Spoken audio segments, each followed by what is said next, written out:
ಸೃಷ್ಟಿಸ್ಥಿತ್ಯಪ್ಯಯೇಹ ನಿಯತಿದೃಶಿತಮೋ ಬಂಧಮೋಕ್ಷಾಶ್ಚ ಯಸ್ಮಾತ್ ಅಸ್ಯ ಶ್ರೀ ಬ್ರಹ್ಮರುದ್ರ ಪ್ರಭೃತಿ ಸುರನರದ್ವೀಷ ಶತ್ರುತ್ಮಕಸ್ಯ ವಿಷ್ಣೋರ್ವ್ಯಸ್ತಾಃ ಸಮಸ್ತಾಃ ಸಕಲಗುಣನಿಧಿಃ ಸರ್ವದೋಷವ್ಯಪೇತಃ ಪೂರ್ಣಾನಂದೋ ವ್ಯಯೋ ಯೋ ಗುರುರಪಿ ಪರಮಶ್ಚಿಂತಯೇತಂ ಮಹಾಂತಂ ಸ್ವಾಂತಸ್ಥಾನಂತಶಯ್ಯಾಯ ಪೂರ್ಣಜ್ಞಾನರಸಾರ್ಣವೇ ಉತ್ತುಂಗವಾಕ್ತರಂಗಾಯ ಮಧ್ವದುಗ್ಧಾಬ್ಧಯೇ ನಮಃ ಮೂಕೋಪಿ ಯತ್ಪ್ರಸಾದೇನ ಮುಕುಂದಶಯನಾಯತೆ ರಾಜರಾಜಾಯತೆ ರಿಕ್ತೋ ರಾಘವೇಂದ್ರಂ ತಮಾಶ್ರಯೇ ತಪಸ್ವಾಧ್ಯಾಯ ಶುಶ್ರೂಷಾ ಕೃಷ್ಣಪೂಜಾರತಂ ಮುನಿಂ ವಿಶ್ವೇಶಮಿಷ್ಟದಂ ವಂದೇ ಪರಿವ್ರಾಟ್ ಚಕ್ರವರ್ತಿನಂ ಆಪಾದಮೌಳಿಪರ್ಯಂತಂ ಗುರುಣಾಮಾಕೃತಿಂ ಸ್ಮರೆತ್ ತೇನ ವಿಘ್ನಾಃ ಪ್ರಣಶ್ಯಂತಿ ಸಿದ್ಧ್ಯಂತಿ ಚ ಮನೋರಥಾಃ ಸ್ವಸ್ತ್ಯಸ್ತು ಸತಾಂ ಶ್ರೀ ಗುರುಭ್ಯೋ ನಮಃ ಹರಿಃ ಓಂ ಜನ್ಮಾದ್ಯಸ್ಯ ಯತೋನ್ವಯಾದಿತರತಶ್ಚಾರ್ಥೇಷ್ವಭಿಜ್ಞಸ್ವರಾಟ್ ತೇನೇ ಬ್ರಹ್ಮ ಹೃದಯ ಆದಿಕವಯೇ ಮುಹ್ಯಂತಿ ಯಂ ಸೂರಯಃ ತೇಜೋ ವಾರಿಮೃದಾಂ ಯಥಾ ವಿನಿಮಯೋ ಯತ್ರ ತ್ರಿಸರ್ಗೋ ಮೃಷಾ ಧಾಮ್ನಾ ಸ್ವೇನ ಸದಾ ನಿರಸ್ತಕುಹಕಂ ಸತ್ಯಂ ಪರಂ ಧೀಮಹಿ. ಶುಕಾಚಾರ್ಯರು ಶ್ರೀ ಪರೀಕ್ಷಿತ ಮಹಾರಾಜರಿಗೆ ಭಾಗವತದ ಕಥೆಯನ್ನು ನಿರೂಪಣೆ ಮಾಡುತ್ತಾ ಅಂತ್ಯಕಾಲ ಬಂದಾಗ ಮನುಷ್ಯ ಯಾವ ರೀತಿಯಲ್ಲಿ ನಡೆದುಕೊಳ್ಬೇಕು ಅಂತೆಲ್ಲ ಹೇಳಿ ಇಂತಹ ಸತ್ಕರ್ಮಗಳನ್ನು ನಡೆಸುವಂಥ ಮನುಷ್ಯನಿಗೋಸ್ಕರವೇ ವೇದವ್ಯಾಸ ದೇವರು ಭಾಗವತವನ್ನು ರಚನೆ ಮಾಡಿದ್ದಾರಪ್ಪ. ಈ ಭಾಗವತದ ರಚನೆ ಹೇಗಾಯಿತು ಅಂದರೆ ವೇದವ್ಯಾಸ ದೇವರಿಗೆ ನಾರದರು ತಮ್ಮ ಕಥೆಯನ್ನು ಹೇಳುವ ಮೂಲಕ ಭಾಗವತದ ರಚನೆಗೆ ಪ್ರೇರಣೆ ಕೊಟ್ಟರು ಅಂತ ಭಾಗವತ ಉಲ್ಲೇಖ ಮಾಡುತ್ತೆ. ಆ ನಾರದರಿಗೆ ಯಾರು ಹೇಳಿದ್ದು ಅಂದರೆ ಬ್ರಹ್ಮದೇವರು ನಾರದರಿಗೆ ಉಪದೇಶ ಮಾಡಿದವರಾಗಿದ್ದಾರೆ. ಆ ಬ್ರಹ್ಮದೇವರಿಗೆ ಭಗವಂತ ತಾನೇ ಸ್ವಯಂ ಚತುಶ್ಲೋಕಿ ಭಾಗವತ ಅಂತ ಅಹಮೇವ ಸಮಗ್ರೇಚ ನಾಣ್ಯದ್ಯತ್ ಸದಸತ್ಪರಂ ಅನ್ನುವಂಥ ಈ 4 ಶ್ಲೋಕಗಳ ಭಾಗವತವನ್ನು ಭಗವಂತ ತಾನೇ ಉಪದೇಶ ಮಾಡಿದ್ದಾನೆ. ಹೀಗೆ ಭಗವಂತನಿಂದಲೇ ಬಂದದ್ದು ಭಾಗವತ. ಅಂಥ ಭಾಗವತವನ್ನು ನಮ್ಮ ತಂದೆಯವರಾದ ವೇದವ್ಯಾಸ ದೇವರು ನನಗೆ ಉಪದೇಶ ಮಾಡಿದರು ಅಂತ ಹೀಗೆ ಶುಕಮುನಿಗಳೇ ಹೇಳ್ತಾ ಅವರು ಮುಂದೆ ಹೇಳ್ತಾ ಅವರಂತಾರೆ, ವಿದುರರು ತಾವು ಹಸ್ತಿನಾಪುರವನ್ನು ಬಿಟ್ಟಿದ್ದಾರೆ. ಯಾಕೆ ಬಿಟ್ಟರು? ಸಂಧಾನ ವಿಫಲ ಆಯಿತು. ಭಗವಂತ ತಾನೇ ಸ್ವತಃ ಉಪಪ್ಲಾವ್ಯಕ್ಕೆ ತೆರಳಿ ಅಲ್ಲಿ ಏನು ಸಂಧಾನವನ್ನು ತಾನು ನಡೆಸಿದ್ದ, ಆ ಸಂಧಾನ ವಿಫಲವಾಯಿತು ಅಂದರೆ ನಿಜವಾಗಿ ಒಂದು ಲೆಕ್ಕಕ್ಕೆ ಸಂಧಾನ ಸಫಲವೇ. ಯಾಕೆ ಸಫಲ? ದೇವರು ಕಾಂಪ್ರಮೈಸ್ ಮಾಡಲಿಕ್ಕೆ ಹೋಗಿರಲಿಲ್ಲ, ಸಂಧಾನ ಮಾಡಲಿಕ್ಕೆ ಹೋಗಲಿಲ್ಲ ಭಗವಂತ. ಯಾಕೆಂದರೆ ಹೋಗುವಾಗ ದ್ರೌಪದಿ ದೇವಿಯರಿಗೆ ತಾನು ಮಾತು ಕೊಟ್ಟು ಹೋಗಿದ್ದ. ಏನು ಚಿಂತೆ ಮಾಡಬೇಡ, ನಿನ್ನ ತಲೆ ಕೂದಲನ್ನು ಹೇಗೆ ಅವರು ಸಭೆಯಲ್ಲಿ ಹಿಡಿದು ಎಳೆದಾಡಿದರೋ ಅದಕ್ಕೆ ಪ್ರತಿಯಾಗಿ ಅಷ್ಟೂ ಮಂದಿ ಧಾರ್ತರಾಷ್ಟ್ರರ ಹೆಂಡಂದಿರು ರಣಾಂಗಣದಲ್ಲಿ ತಮ್ಮ ತಲೆ ಕೂದಲು ಬಿಚ್ಚಿ ಅಳೋದನ್ನು ನಿಮಗೆ ತೋರಿಸ್ತೇನೆ ಅಂತ ಭಗವಂತ ತಾನು ಹೇಳಿದ್ದ. ಹಾಗಾಗಿ ದೇವರು ತಾನು ಸಂಧಾನಕ್ಕೆ ಹೋಗಲೇ ಇಲ್ಲ. ಆದರೂ ತಾನು ಹೋದಂಗೆ ನಟನೆ ಮಾಡಿದ್ದು ಯಾಕೆ ಅಂದರೆ ನಾಳೆ ಜನ ಆಡ್ಕೊಳ್ಬಾರ್ದಲ್ಲ. ಪಾಂಡವರ ಹತ್ರ ಏನಿರಲಿಲ್ಲ, ಸುಮ್ಮನೆ ಕೃಷ್ಣನ್ ಮಾತು ಕೇಳಿ ಯುದ್ಧಕ್ಕೆ ಹೊರಟು ಬಿಟ್ರು ಅಂತ ಜನ ಅನ್ಬಾರ್ದು. ಹಾಗಾಗಿ ಭಗವಂತ ತಾನು ಸಂಧಾನಕ್ಕೆ ಹೋದವನಂತೆ ತೋರಿಕೊಂಡ. ಆ ಸಂಧಾನ ಸರಿ ಬರಲಿಲ್ಲ. ಸರಿಯಾಗದೇ ಇರುವ ಸಂದರ್ಭದಲ್ಲಿ ಏನಾಯಿತು, ಕೃಷ್ಣ ಹೊರಟ ಮೇಲೆ ಯಾವ ಧೃತರಾಷ್ಟ್ರನಿಗೆ ವಿದುರರು ಉಪದೇಶ ಮಾಡಿದರು, ಅಣ್ಣ ನೀ ಮಾಡ್ತಿರೋದು ಸರಿ ಇಲ್ಲ, ಪಾಂಡವರಿಗೆ ಅವರ ಹಕ್ಕಿನ ರಾಜ್ಯವನ್ನು ನೀ ಕೊಟ್ಟರೆ ನೀನು ನಿನ್ನ ಮಕ್ಕಳು ನಿನ್ನ ಕುಲ ಚೆನ್ನಾಗಿರ್ತೀರಿ, ಇಲ್ಲದಿದ್ರೆ ಬಹಳ ಸಮಸ್ಯೆ ಆಗತ್ತೆ. ಈ ಮಾತನ್ನು ಕೇಳಿಸಿಕೊಂಡ ದುರ್ಯೋಧನ ವಿದುರರನ್ನ ಚಿಕ್ಕಪ್ಪ ಅಂತ ನೋಡದೆ ಅವಮಾನಿಸಿದಾಗ ವಿದುರರು ತಾವು ಶಸ್ತ್ರತ್ಯಾಗ ಮಾಡಿ ತೀರ್ಥಯಾತ್ರೆಗೆ ಹೊರಟು ಬಿಟ್ಟಿದ್ದಾರೆ. ತೀರ್ಥಯಾತ್ರೆಗೆ ಹೊರಟ್ರೆ ಅಲ್ಲಿ ಅವರಿಗೆ ಮೈತ್ರೇಯರ ಸಮಾಗಮ ಆಗಿದೆ. ಮೈತ್ರೇಯರ ಸಮಾಗಮ ಆದಾಗ ಅಲ್ಲಿ ಪ್ರಶ್ನೆ, ಪರೀಕ್ಷಿತ್ ಮಹಾರಾಜರು ಯಾವ ಪ್ರಶ್ನೆಯನ್ನ ಶುಕಾಚಾರ್ಯ ಕೇಳಿದ್ರೋ ಅದೇ ಪ್ರಶ್ನೆಯನ್ನ ವಿದುರರು ಮೈತ್ರೇಯರಿಗೆ ಕೇಳಿದ್ದಾರಪ್ಪ. ಆ ಪ್ರಶ್ನೋತ್ತರದಲ್ಲಿ ನಿನ್ನ ಉತ್ತರವು ಸೇರಿತು ಅಂತ ಹೇಳಿದಾಗ ಪರೀಕ್ಷಿತ್ ಮಹಾರಾಜರು ಪ್ರಶ್ನೆ ಮಾಡ್ತಾರೆ, ಸ್ವಾಮಿ ಅವರಿಬ್ಬರು ಯಾಕೆ ಭೇಟಿ ಮಾಡಿದ್ರು, ಎಲ್ಲಿ ಭೇಟಿ ಮಾಡಿದ್ರು, ಆ ಕಥೆಯನ್ನು ಒಂಚೂರು ವಿವರವಾಗಿ ಹೇಳ್ರಿ ಎಂದಾಗ ಅವರು ಮುಂದುವರೆದು ಹೇಳ್ತಾ, ಭಗವಂತ ತಾನು ಪರಂಧಾಮಕ್ಕೆ ಹೊರಟಿದ್ದಾನೆ ಅಂತ ತಾನು ಪರಂಧಾಮಕ್ಕೆ ಹೊರಡುವಂತಹ ನಿಶ್ಚಯವನ್ನ ತಾನು ಮಾಡಿದ್ದಾನೆ. ಮಾಡಿ ತಾನು ಪರಂಧಾಮಕ್ಕೆ ಹೊರಟು ಬಿಟ್ಟ. ಈ ಸಂದರ್ಭದಲ್ಲಿ ಯಾವಾಗ ವಿದುರರು ತಾವು ತೀರ್ಥಯಾತ್ರೆಯನ್ನು ಸಂಚರಿಸ್ತಾ ಇದ್ದಾರೋ ಆ ಸಂಚರಿಸುವಂತಹ ಸಂದರ್ಭದಲ್ಲಿ ಉದ್ಧವರ ಭೇಟಿಯಾಗಿರುವಂಥದ್ದಲ್ಲಿ ಯಮುನಾ ನದಿಯ ತೀರಕ್ಕೆ ಬಂದಾಗ ಉದ್ಧವರ ಭೇಟಿಯಾಗಿದೆ. ಈ ಉದ್ಧವರು ಅವರು ಯಾವಾಗ ಉದ್ಧವರನ್ನ ಕಂಡ್ರೋ ವಿದುರರು, ಆವಾಗ ವಿದುರರಿಗೆ ಬಹಳ ಆನಂದ ಆಯಿತು. ಯಾಕೆಂದ್ರೆ ಈ ಉದ್ಧವರು ಯಾರು ಅಂದ್ರೆ ಕೃಷ್ಣ ತಾನು ಪರಂಧಾಮಕ್ಕೆ ಹೋಗುವಾಗ ತನ್ನ ಇಡೀ ಯದುಕುಲದ ವಾರಸ್ದಾರರಾಗಿ ಉಳಿಸಿ ಹೋದವರು ಉದ್ಧವರು. ನಿಮಗೆಲ್ಲ ಕಥೆ ಗೊತ್ತಿದೆ. ಕೃಷ್ಣ ತಾನು ಪರಂಧಾಮಕ್ಕೆ ಹೋಗೋಕ್ ಮುಂಚೆ ಇಡೀ ಯಾದವ ಕುಲವನ್ನ ನಾಶ ಮಾಡಿಯೇ ಹೊರಟ. ಹಾಗೆ ಹೊರಡುವಾಗ ನಾವು ಸಾಮಾನ್ಯ ಏನೋ ಒಂಚೂರು ಆಸ್ತಿ ಅಂತ ಮಾಡಿದ್ರೇನೆ ನಾವು ನಮ್ಮ ಮಕ್ಕಳಿಗೆ ಸೇರ್ಬೇಕು, ಬೇರೆ ಯಾರಿಗೂ ಹೋಗ್ಬಾರ್ದು ಅಂತ ವಿಲ್ ಮೇಲ್ ವಿಲ್ ಮಾಡಿ ಅದಕ್ಕೆಲ್ಲ ಯಾರ್ಯಾರದ್ದು ಬೇಕೋ ಎಲ್ಲರದು ಸೈನ್ ಮಾಡಿಸಿ ಸಾಕ್ಷಿ ಸೈನ್ ಎಲ್ಲ ಮಾಡಿಸಿ ಬಹಳ ಕಷ್ಟಪಡ್ತೇವೆ. ಆದ್ರೆ ಭಗವಂತ ತನ್ನ ಇಡೀ ಎಲ್ಲಕ್ಕೂ ವಾರಸ್ದಾರರಾಗಿ ನೋಡಿ, ದೇವರಿಗೇನು ಮಕ್ಕಳು ಮರಿ ಕಮ್ಮಿನೇ, ಷೋಡಶ ಸ್ತ್ರೀ ಸಹಸ್ರೇಶ 16,108 ಮಂದಿ ಹೆಂಡಂದ್ರು, ಬೇಕಾದಷ್ಟು ಜನ ಮಕ್ಕಳು ಮೊಮ್ಮಕ್ಕಳು ಮರಿಮಕ್ಕಳು ಎಲ್ಲ ಇದ್ರು ಯಾವ ತನ್ನ ಆಸ್ತಿಯನ್ನು ತನ್ನ ಯಾವುದೇ ವಾರಸ್ದಾರಿಕೆಯನ್ನು ಅವ್ರು ಯಾರಿಗೂ ಬಿಡ್ಲಿಲ್ಲ. ಭಗವಂತ ಯಾರಿಗೆ ಕೊಟ್ಟೋದ ಅಂದ್ರೆ ಉದ್ಧವರಿಗೆ ಕೊಟ್ಟಿದ್ದಾನೆ.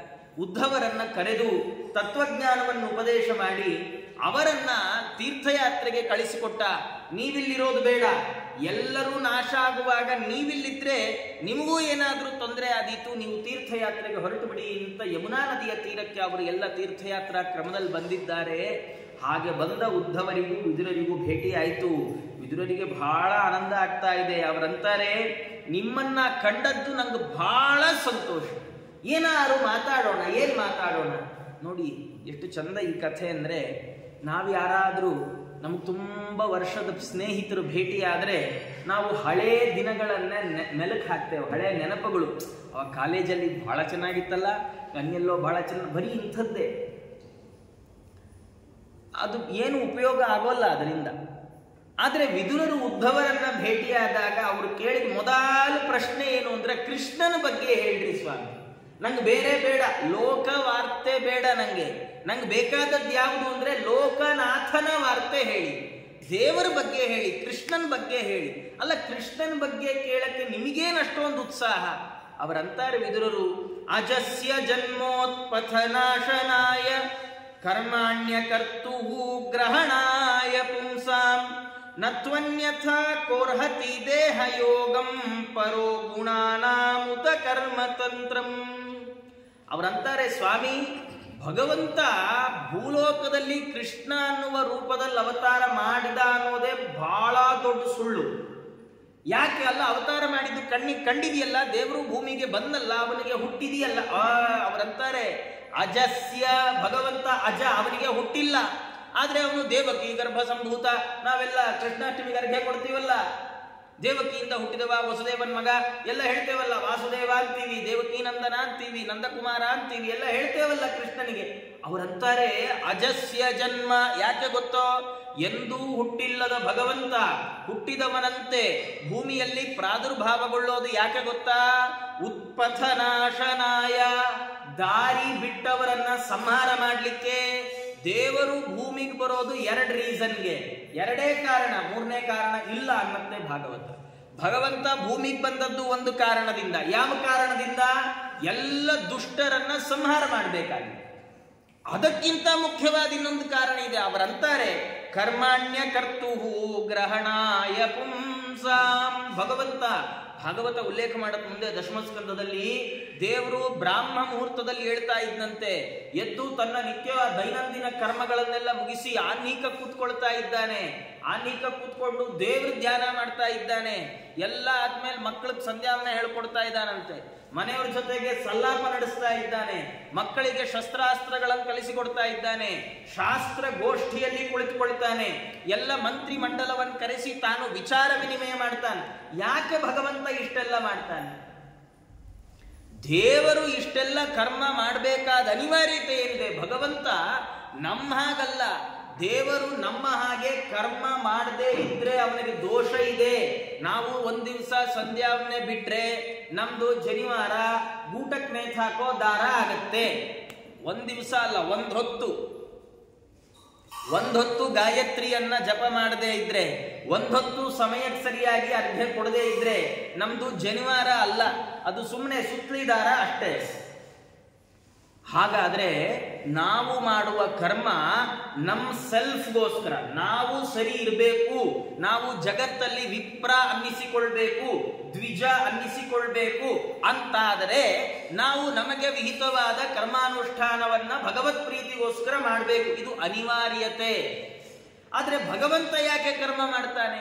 ಅವರಂದ್ರು ಕರ್ಮಾಣ್ಯಕರ್ತು ಗ್ರಹಣಾಯ ಪುಂಸಾಂ ಗ್ರಹಣಾಯ, ಮನುಷ್ಯರಿಗೆ ತೋರಿಸ್ಬೇಕು. ಮರ್ತ್ಯಾವತಾರಸ್ತ್ವಿಹ ಮರ್ತ್ಯ ಶಿಕ್ಷಣಂ ರಕ್ಷೋವಧಾಯೈವ ನ ಕೇವಲಂ ವಿಭೋ. ಭೂಮಿಗೆ ಭಗವಂತ ಬಂದದ್ದು 2 ರೀಸನ್.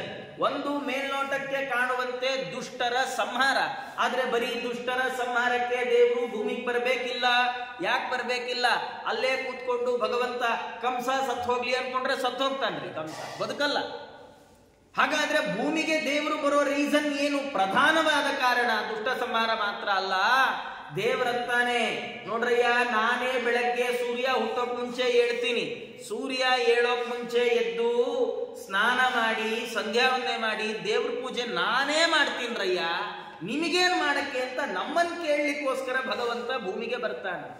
ನಾನೇ ಕರ್ಮ ಮಾಡ್ತೇನೆ, ನಂಗೆ ಕರ್ಮ ಮಾಡುವ ಅನಿವಾರ್ಯತೆ ಇಲ್ಲ. ಕೃಷ್ಣ ಗೀತೆಯಲ್ಲಿ ಅರ್ಜುನಂಗೆ ಹೇಳ್ತಾನಿದ್ದಾನೆ.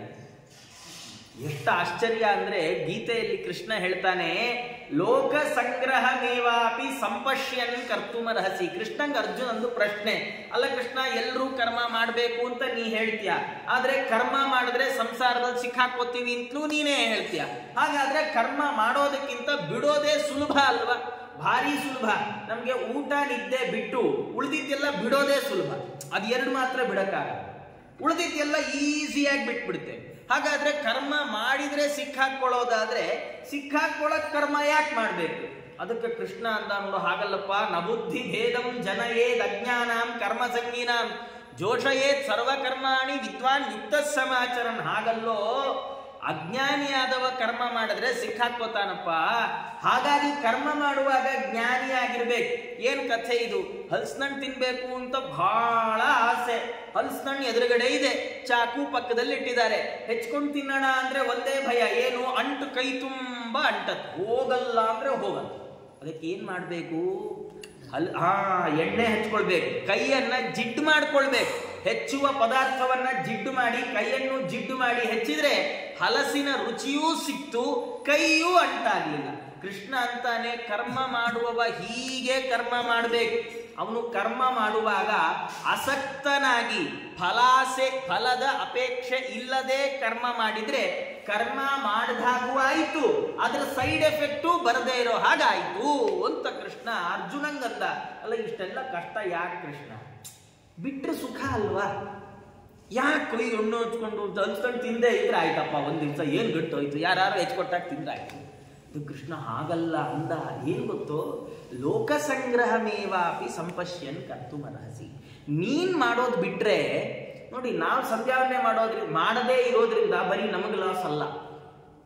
ಮನೆಯಲ್ಲಿ ಹಿರಿಯರು ಅನ್ನಿಸ್ಕೊಂಡು ನಾವು ಸಂಧ್ಯಾವನೆ ಮಾಡದೇ ಇದ್ರೆ ಮುಂಚೆಯಾಗಿರೋ ಮಗನ್ಗೆ ಏನ್ ಅನ್ಸತ್ತೆ? ಓ, ಸಂಧ್ಯಾವನೆ ಆಪ್ಷನಲ್ಲು. ಯಾಕೆ ಆಪ್ಷನಲ್ಲು? ಅಲ್ಲ, ನಮ್ಮ ಅಪ್ಪನೇ ಮಾಡ್ತಾ ಇಲ್ಲ, ನಮ್ಮ ತಾತ ಮಾಡ್ತಾ ಇಲ್ಲ, ನಾನು ಯಾಕೆ ಮಾಡಬೇಕು?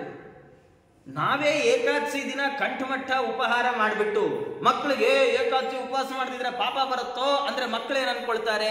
ಓಹೋ, ಇವಪ್ಪ ಪುಣ್ಯ ಜಾಸ್ತಿ ಮಾಡ್ಬಿಟ್ಟಿದ್ದಾನೆ ಅಂತ ಪಾಪ ಮಾಡ್ತಾ ಇದ್ದಾನೆ ಏಕಾದಶಿ ತಿನ್ಕೊಂಡು ಅನ್ಕೊಳ್ತಾವೋ ಇಲ್ವೋ? ಹಾಗಾದ್ರೆ ಕೃಷ್ಣಂಗೆ ಅರ್ಜುನನಿಗೆ ಕೃಷ್ಣ ಹೇಳಿದ್ದು ಜಗತ್ತಿನ ಮಂದಿ ನೋಡ್ತಾರೆ, ನಮ್ಮನ್ನ ಯಾರೋ ಒಬ್ರು ಉತ್ತಮರು ಅಂತ ಭಾವಿಸಿ ಆದರ್ಶ ಸ್ಥಾನದಲ್ಲಿಟ್ಟುಕೊಂಡು ಅವರು ನಮ್ಮನ್ನು ನೋಡಿ ನಮ್ಮನ್ನ ಫಾಲೋ ಮಾಡ್ತಿರ್ತಾರೆ. ಇವತ್ತಿಗಂತೂ ಈ ಇಂಟರ್ನೆಟ್ ಇದು ಏನು ಕಾಲ, ಯಾರನ್ನ ನೋಡಿ ಏನ್ ಕಲಿತಾರೆ ಅಂತಲೇ ಗೊತ್ತಾಗ. ಹಾಗಾಗಿ ನಾವು ಹೇಗಿರಬೇಕು, ಆದಷ್ಟು ನಮ್ಮಿಂದ ನಾವು ಕೆಟ್ಟರೂ ಪರವಾಗಿಲ್ಲ, ಆತ್ಮಹನರು ನಾವು ತೊಂದರೆ ಇಲ್ಲ, ಆದರೆ ನಮ್ಮಿಂದ ಸಮಾಜ ಕೆಟ್ಟರೆ ಅದರ ದೊಡ್ಡ ಪಾಪದ ಕೊಡ ನಮ್ಮ ಹೆಗಲೇರಿ ಬಿಡುತ್ತೆ. ಅದಕ್ಕೆ ಕೃಷ್ಣ ಅಂದ, ನೀನು ನಿನಗೆ ವಿಹಿತವಾದ ಕರ್ಮ ಮಾಡು. ಯಾಕೆ ಮಾಡು ಗೊತ್ತಾ?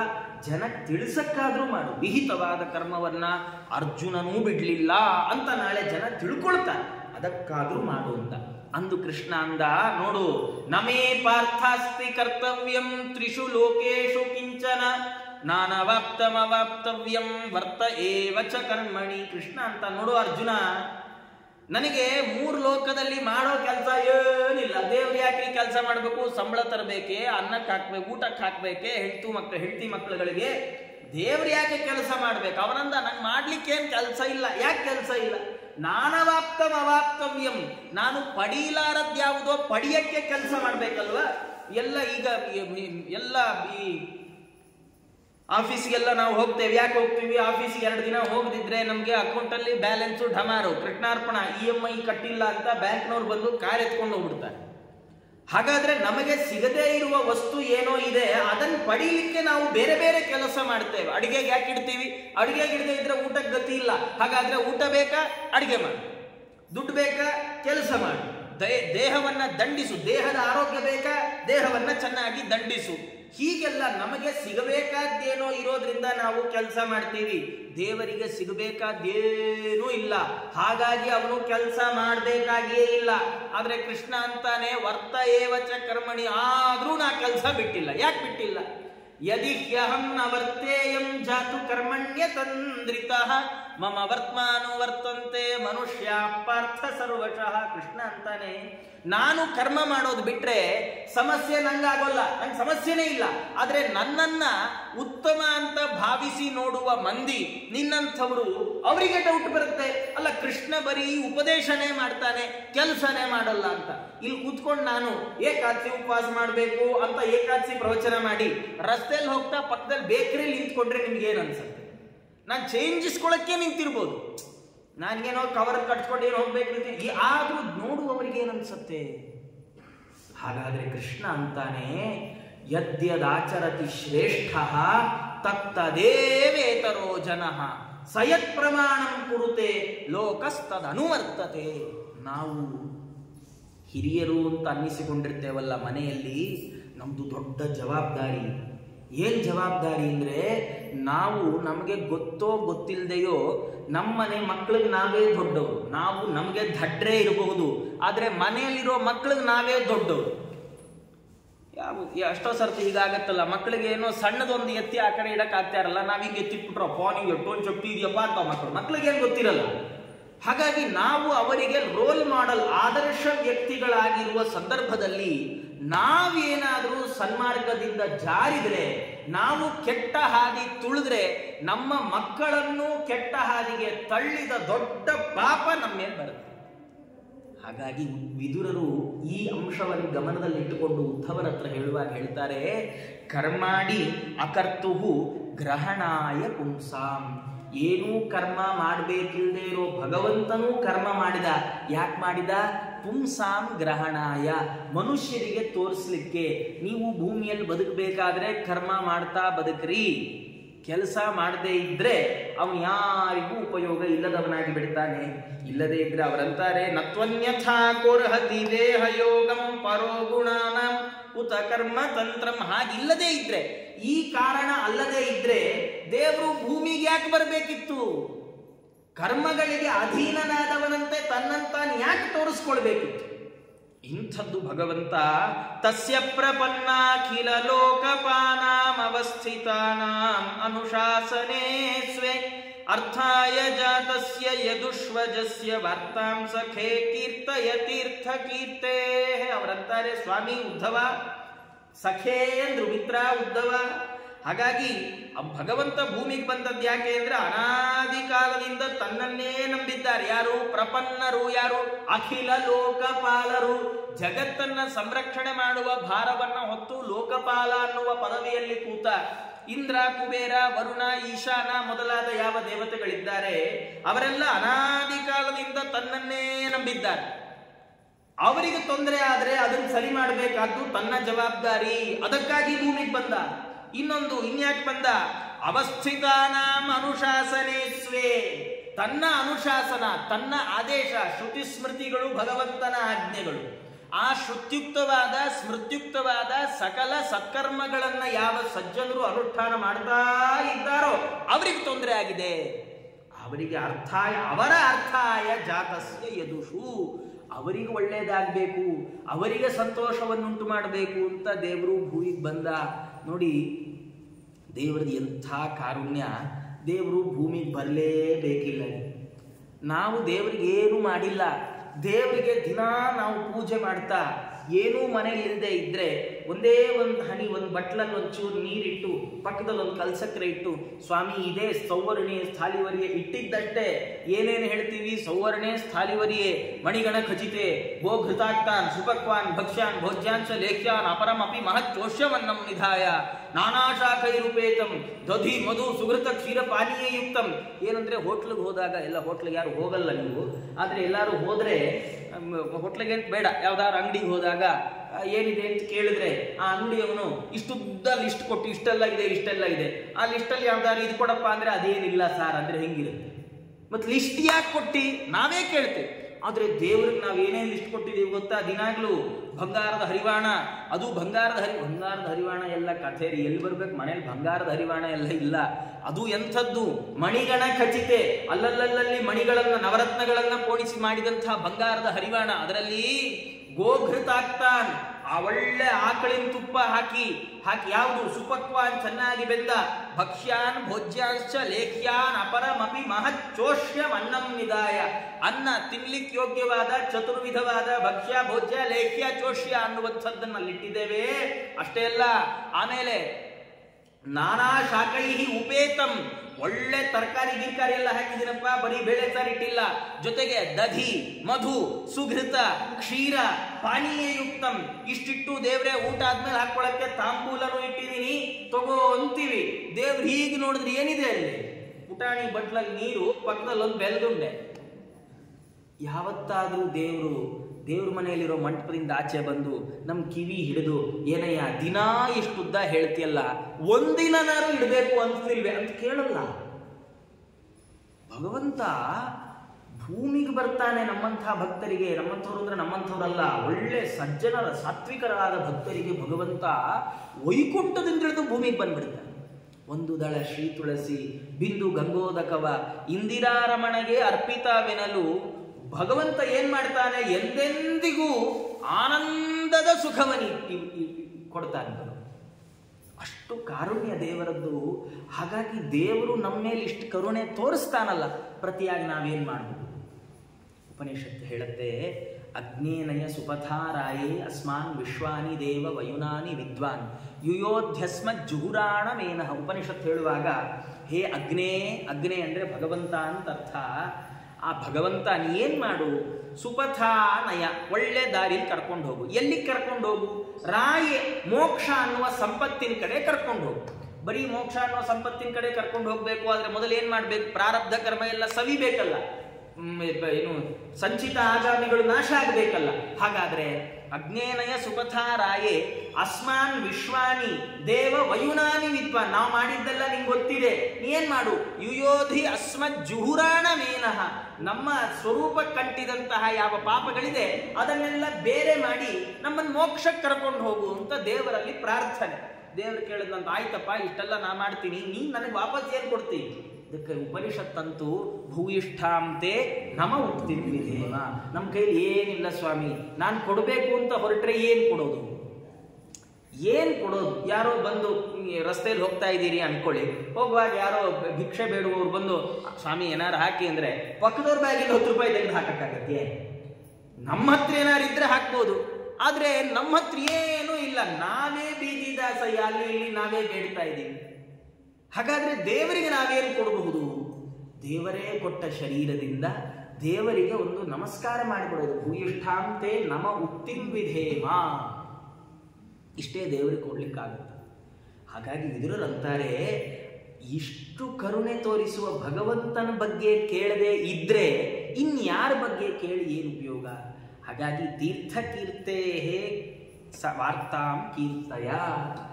ಯಾರು ತೀರ್ಥ ಕೀರ್ತಿ, ಯಾರ ಕೀರ್ತಿ ಮಂಗಳಕರವಾದ ಕೀರ್ತಿಯೋ, ಉಳಿದವ್ರದ್ದೆಲ್ಲ ಬರೀ ಬೋಗಸ್, ಬರೀ ಏನಂದ್ರೆ ನಮ್ಮನ್ನು ನಾವು ಎತ್ತಿ ಹಿಡಿದುಕೊಳ್ಳಿಕ್ಕೆಲ್ಲ ಸೆಲ್ಫ್ ಪ್ರಮೋಷನ್ ಅಂತ ಅವರವರೇ ಅವರವ್ರ ಬಗ್ಗೆ ಹೇಳ್ಕೊಂಡು ನಾನು ಅವತ್ತಲ್ಲಿ ಹಂಗೆ ಮಾಡಿದ್ದೆ, ನಾನು ಅವತ್ತಿಲ್ಲಿ ಯಾರೂ ಕೇಳೇ ಇರಲ್ಲ. ಅಂಥ ಕೀರ್ತಿಗಳೆಲ್ಲ ಉಪಯೋಗ ಇಲ್ಲ. ಆದರೆ ಭಗವಂತನ ಕೀರ್ತಿ, ಭಗವಂತನ ಕಥೆ ಇದೆಯಲ್ಲ, ಅದು ಮಂಗಳಕರವಾದ್ದು. ಅಂಥ ತೀರ್ಥ ಕೀರ್ತಿಯ, ಪುಣ್ಯ ಕೀರ್ತಿಯ ಭಗವಂತನ ಕಥೆಯನ್ನು ನಂಗೊಂಚೂರು ಹೇಳ್ರಿ ಕೃಷ್ಣಂದು ಅಂತ ಆ ವಿದುರರಿಗೆ, ಉದ್ಧವರಿಗೆ ವಿದುರರು ಪ್ರಾರ್ಥನೆ ಮಾಡಿದ್ದಾರೆ. ಯಾವಾಗ ಕೃಷ್ಣನ ಬಗ್ಗೆ ಹೇಳ್ರಿ ಅಂತ ಕೇಳಿದಿರೋ ವಿದುರರು ಉದ್ಧವರಿಗೆ ಒಂದು ಕ್ಷಣ ಕಣ್ಣು ಮುಚ್ಕೊಂಡ್ಬಿಟ್ರಂತೆ. ಅವ್ರ ಗಂಟ್ಲು ತುಂಬಿ ಬಂದ್ಬಿಡ್ತು, ಕಣ್ಣಲ್ಲಿ ನೀರು ಬರ್ಲಿಕ್ಕೆ ಶುರುವಾಯಿತು. ಯಾಕೆ ಕಣ್ಣಲ್ಲಿ ನೀರು ಬಂತು? ಅವರಂತಾರೆ, ಸುಮ್ಮನೆ ಸಣ್ಣ ವಯಸ್ಸಲ್ಲಿ ಉದ್ಧವರು ಆಟ ಆಡ್ತಾ ಇದ್ರೆ ಅವ್ರ ತಾಯಿ, ಉದ್ಧವ ಒಂಚೂರು ಏನಾದ್ರು ತಿನ್ಕೊಂಡು ಹೋಗೋ ಅಂದ್ರೆ, ಅಮ್ಮ ಇಲ್ಲಮ್ಮ ನಾನು ಕೃಷ್ಣನ್ ಪೂಜೆ ಮಾಡ್ತಾ ಇದ್ದೀನಿ, ಮುಗಿಸ್ಕೊಂಡು ಬಂದ್ಬಿಡ್ತೀನಿ.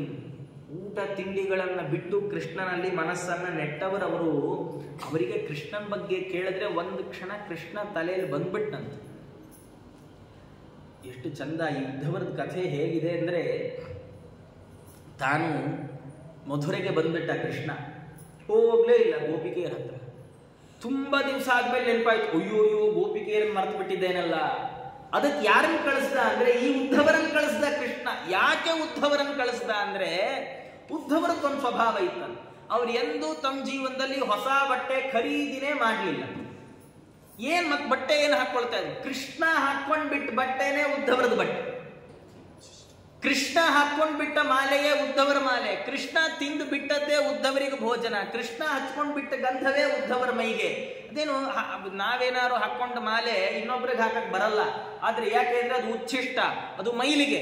ಆದ್ರೆ ಭಗವಂತ ಹಾಕಿಕೊಂಡ ಮಾಲೆ ಅದು ನಿರ್ಮಾಲ್ಯ, ಅದನ್ನೇ ಅವರು ಧಾರಣೆ ಮಾಡಿ ಅವರು ಭಗವಂತನ ಮೈಗೆ ಹಚ್ಚಿದ ಗಂಧವನ್ನೇ ಅವರು ಹಚ್ಚಿಕೊಟ್ಟು, ತ್ವಯೋಪ ಭುಕ್ತ ಸ್ರಗಂಧ ವಾಸೋಲಂಕಾರ ಚರ್ಚಿತಾ ಉಚ್ಛಿಷ್ಟ ಭೋಜಿನೋ ದಾಸಾಹ ತವ ಮಾಯಾಂ ಜಯೇ ಮಹಿ. ಮುಂದೆ ಭಾಗವತ ವರ್ಣನೆ ಮಾಡುತ್ತಿರಲ್ಲ.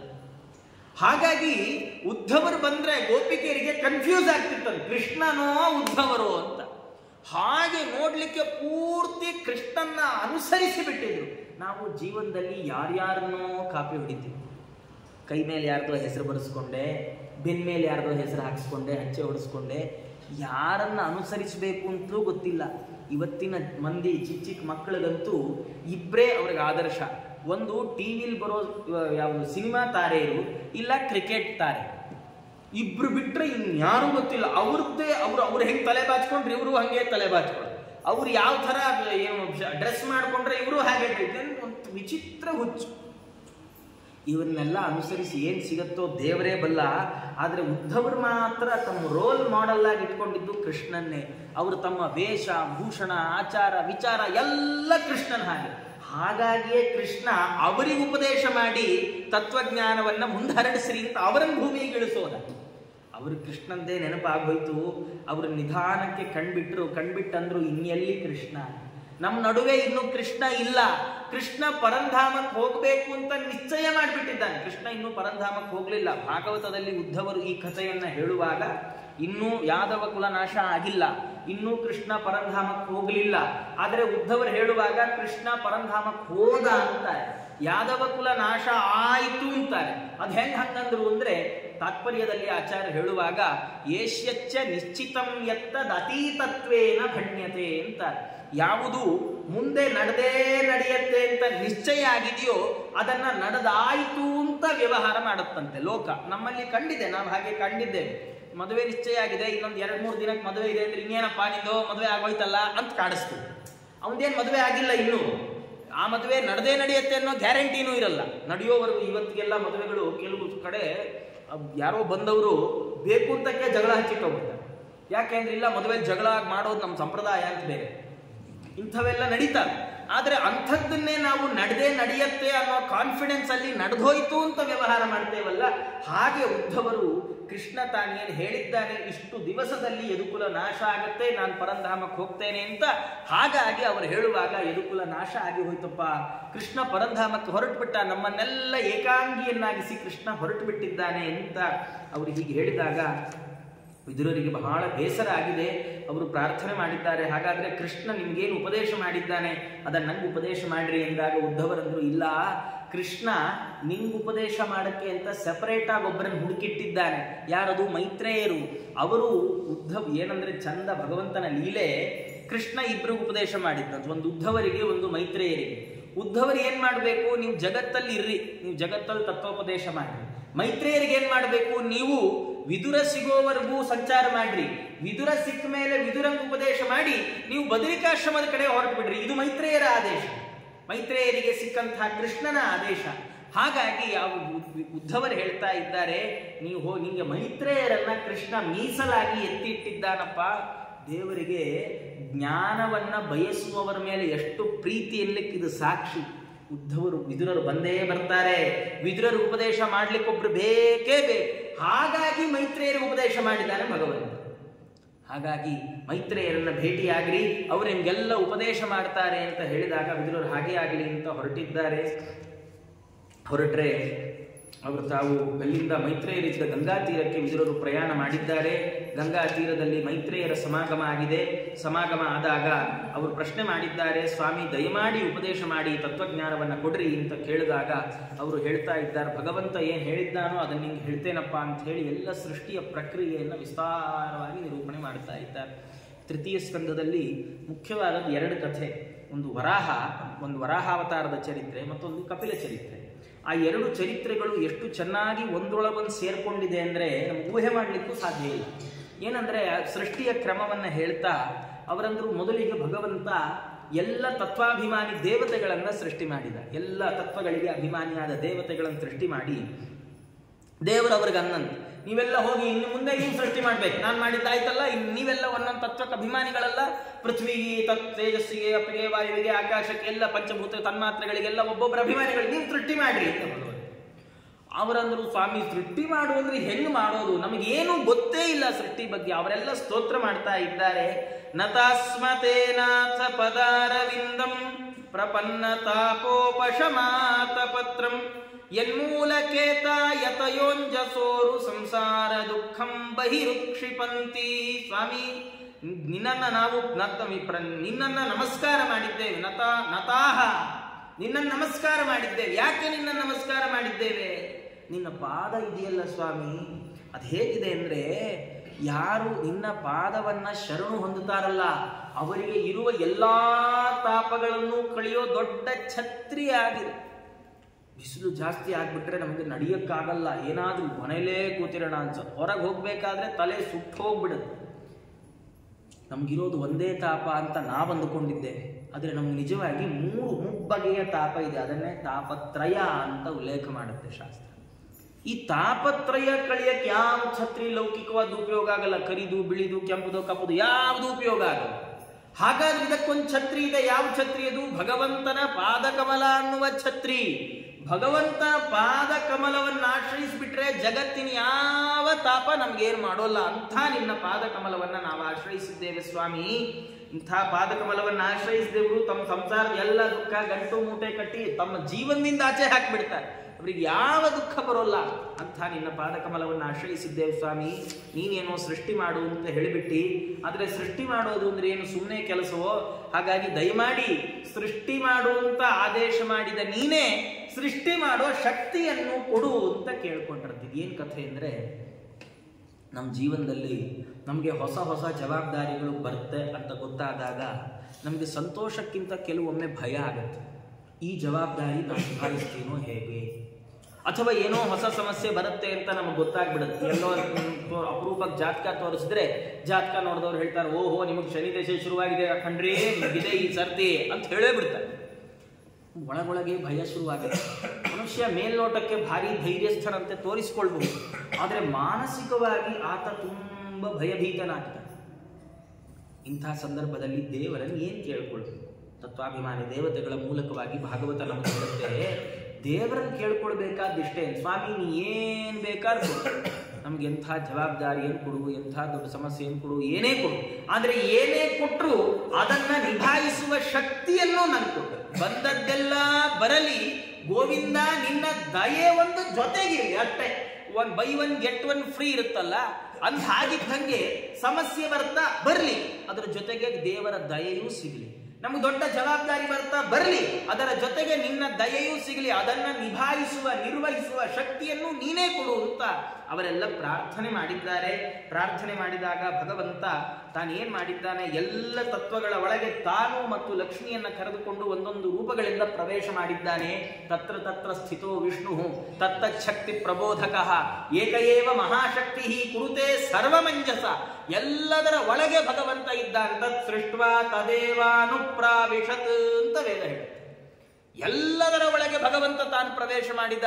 ಪ್ರವೇಶ ಮಾಡದೇ ಇದ್ರೆ ಅವು ಯಾರಿಗೂ, ಯಾವ ತತ್ವಾಭಿಮಾನಿ ದೇವತೆಗಳಿಗೂ ಏನೂ ಕೆಲಸ ಮಾಡಕ್ಕಾಗ್ತಿರ್ಲಿಲ್ಲ.